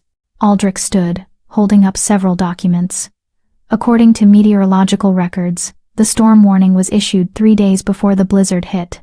All packs in the Northern Territories were advised to gather their members and ensure adequate shelter. The storm was predicted to be the worst in a century, temperatures low enough to kill within hours, wind speeds capable of destroying buildings, snow accumulation of up to 10 feet in some areas. He looked directly at Donovan. "Alpha Donovan, did you receive these warnings?" "I did," Donovan admitted. "And did you gather your pack?" "I gathered those who mattered, those who contributed, those who deserved protection." The admission hung in the air like a condemnation. "So you admit," Cale said slowly, "that you consciously decided Lady Thornheart did not deserve protection, that you deliberately left her behind, while the rest of your pack sheltered in safety. She chose to stay in her cabin." Catherine spoke up. "We invited her to the pack house. She refused." "That's a lie," Elowen heard herself say. The words came out stronger than she expected, amplified by the bond, by Cale's power flowing through her. "Beta Thomas specifically told me not to come. He said I'd be a waste of resources, that you didn't have room for dead weight." "Prove it," Thomas sneered. "It's your word against mine, Omega." "Who do you think they'll believe?" "They'll believe her," Finn said, stepping forward. "Because we investigated, talked to the pack members who witnessed the conversation, found 3 wolves who heard Beta Thomas tell Lady Thornheart to stay away. Wolves who were so ashamed of their alpha's actions that they've agreed to testify." "Traitors," Donovan snarled. "Conscientious objectors," Garrett corrected. "Wolves who understand that pack law exists for a reason, that alphas who abuse their power deserve to lose it." "Bring forward the witnesses," Aldrich commanded. 3 wolves entered the chamber, 2 women and a man, all looking nervous but determined. Elowen recognized them from Silverpine, though she'd never spoken to them much. They'd been mid-rank wolves, betas who kept their heads down and followed orders. Until now, one by one, they testified. Confirmed that Thomas had told Elowen to stay away, described the conditions of her cabin, the holes in the roof, the walls that barely kept out the wind, the minimal supplies she'd been allocated, talked about how they'd wanted to help but had been forbidden by their alpha, threatened with exile if they showed the Omega any kindness. By the time they finished, several council members were openly glaring at Donovan. "Is this true?" Aldrich demanded. "Did you forbid your pack from helping Lady Thornheart?" "She didn't need help," Donovan said, but his voice lacked conviction. "She was Omega. They're naturally resilient. They survive." "I barely survived," Elowen said, finally finding her voice. She stepped forward, away from Cale's protective presence, and faced the council directly. "For 14 years, I lived in that cabin, alone, cold, hungry. I was given the minimum supplies to keep me alive because pack law required it, but nothing more. No repairs when the roof leaked, no extra food when winter made hunting impossible, no medical care when I was injured.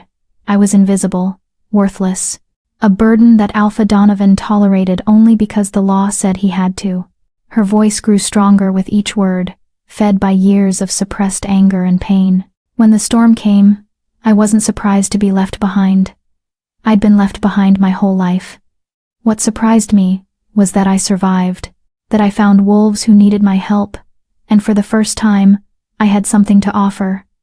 For the first time, I mattered, and those wolves, complete strangers, showed me more care, more respect, more basic decency in 2 days than my own pack showed me in 14 years.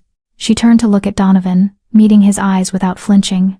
You tried to kill me.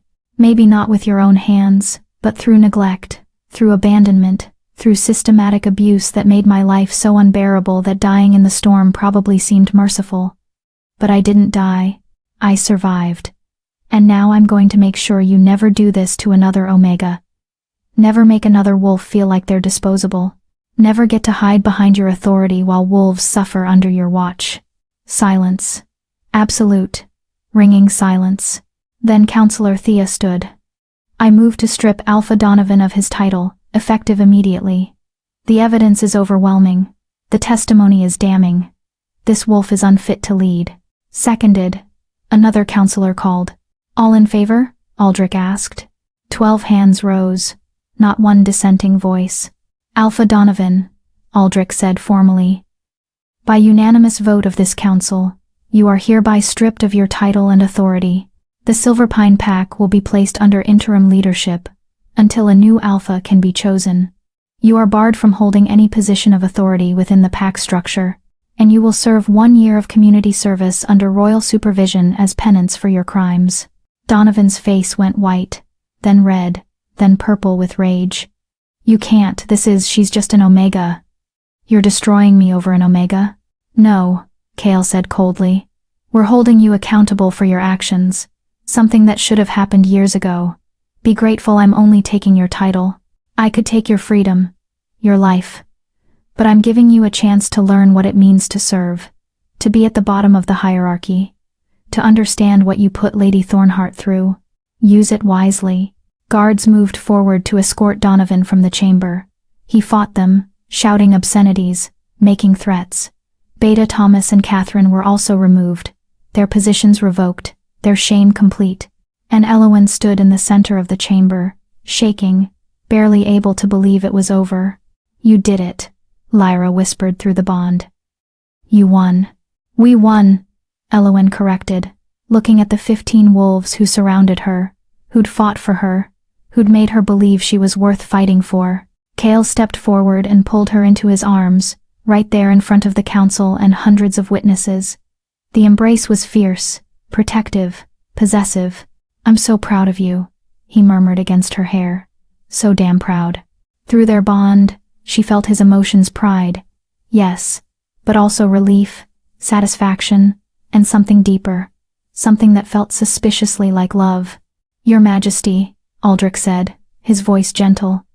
If I may ask, what will become of Lady Thornheart now? She can't return to Silverpine. She won't, Kale said, not releasing Elowen. She's royal pack. She stays with us. For as long as she wants. And what if she wants forever? Garrett asked, his tone carefully casual. Kale pulled back just enough to look at Elowen, his gold eyes searching hers. Then forever is what she gets. If that's what she wants. Was it what she wanted? Elowen thought about her old life, the cabin that no longer existed, the pack that had never wanted her, the loneliness that had been her constant companion. Then she thought about her new life, the palace full of warmth, the pack that had claimed her as family, the king who looked at her like she was precious. Forever sounds good, she whispered. Kale's smile was radiant. Then forever it is. He kissed her forehead, and the gesture was so tender, so full of promise, that Elowen felt tears slip down her cheeks. But these weren't tears of pain or fear. These were tears of joy. The council erupted in applause, and the royal guard howled their approval. The sound filled the chamber, echoed through the palace, rang out across the capital, and Elowen Thornheart, formerly the weakest Omega in Silverpine Pack, now a full member of the royal pack, stood tall and smiled. She'd saved 15 wolves in a blizzard, and in return, they'd saved her. Epilogue. 1 year later, the coronation ceremony was traditionally held in spring, when the snows melted and the kingdom celebrated renewal. But this year, it had a significance beyond tradition. Elowen stood before the council chamber, now familiar territory, wearing robes of silver and blue. Her hair had grown longer. Her body had filled out with proper nutrition and care. She looked healthy, strong, like someone who belonged in a palace, like someone who belonged next to a king. Elowen Thornheart, Chancellor Aldrich said formally, his voice carrying across the chamber packed with witnesses. You have served this kingdom with honor, courage, and dedication. You have proven yourself worthy of the royal pack 100 times over. And now, your king wishes to bestow upon you the highest honor within his power to grant." Kale stepped forward, a small crown in his hands. Not as elaborate as his own. This one was simpler, more delicate, crafted from silver and set with moonstones. "Elowen," he said softly, loud enough for only her to hear. "I'm offering you a choice. Be my mate, my queen. Rule beside me, not behind me. Share my life, my throne, my heart. Everything I have, everything I am, it's yours if you want it." "And if I say no?" she asked, even though they both knew she wouldn't. "Then you stay as you are, royal pack, protected, cherished, free. Nothing changes. I'll still love you, still want you. But the choice has to be yours, Elowen. Always yours." She looked out at the gathered wolves. At Valencia and Garrett and Lyra and Finn and the rest of her pack family. All of them beaming with pride. At the council members who'd grown to respect her over the past year. At the citizens who'd heard her story and made her a symbol of hope for Omegas everywhere. Then she looked at Kale the Alpha King, who'd seen her worth when no one else had, who'd protected her and believed in her and loved her with a fierceness that still took her breath away. "Yes," she said clearly. "Forever and always, yes." He placed the crown on her head, and the chamber exploded with applause and howls and celebration. Kale pulled her into his arms and kissed her properly this time. Deeply, the kind of kiss that promised forever. When they finally broke apart, Elowen was breathless and laughing. "Your Majesty," she said formally, grinning. "My queen," he replied, equally formal, equally amused. Then, together, they turned to face their kingdom. Elowen Thornheart had once been the Omega no one wanted. The wolf left to die in a blizzard. The invisible, disposable, worthless creature at the bottom of the hierarchy. Now she was Queen Elowen Stormborn, mate to the Alpha King, voice for the voiceless, champion of the forgotten, and she would make sure that no Omega ever felt as alone as she once had. That was her promise, her purpose, her forever. The weak exist to serve the strong, that's what they'd told her. But she'd learned the truth. The strong exist to protect the weak, to lift them up, to see their worth. And that made all the difference.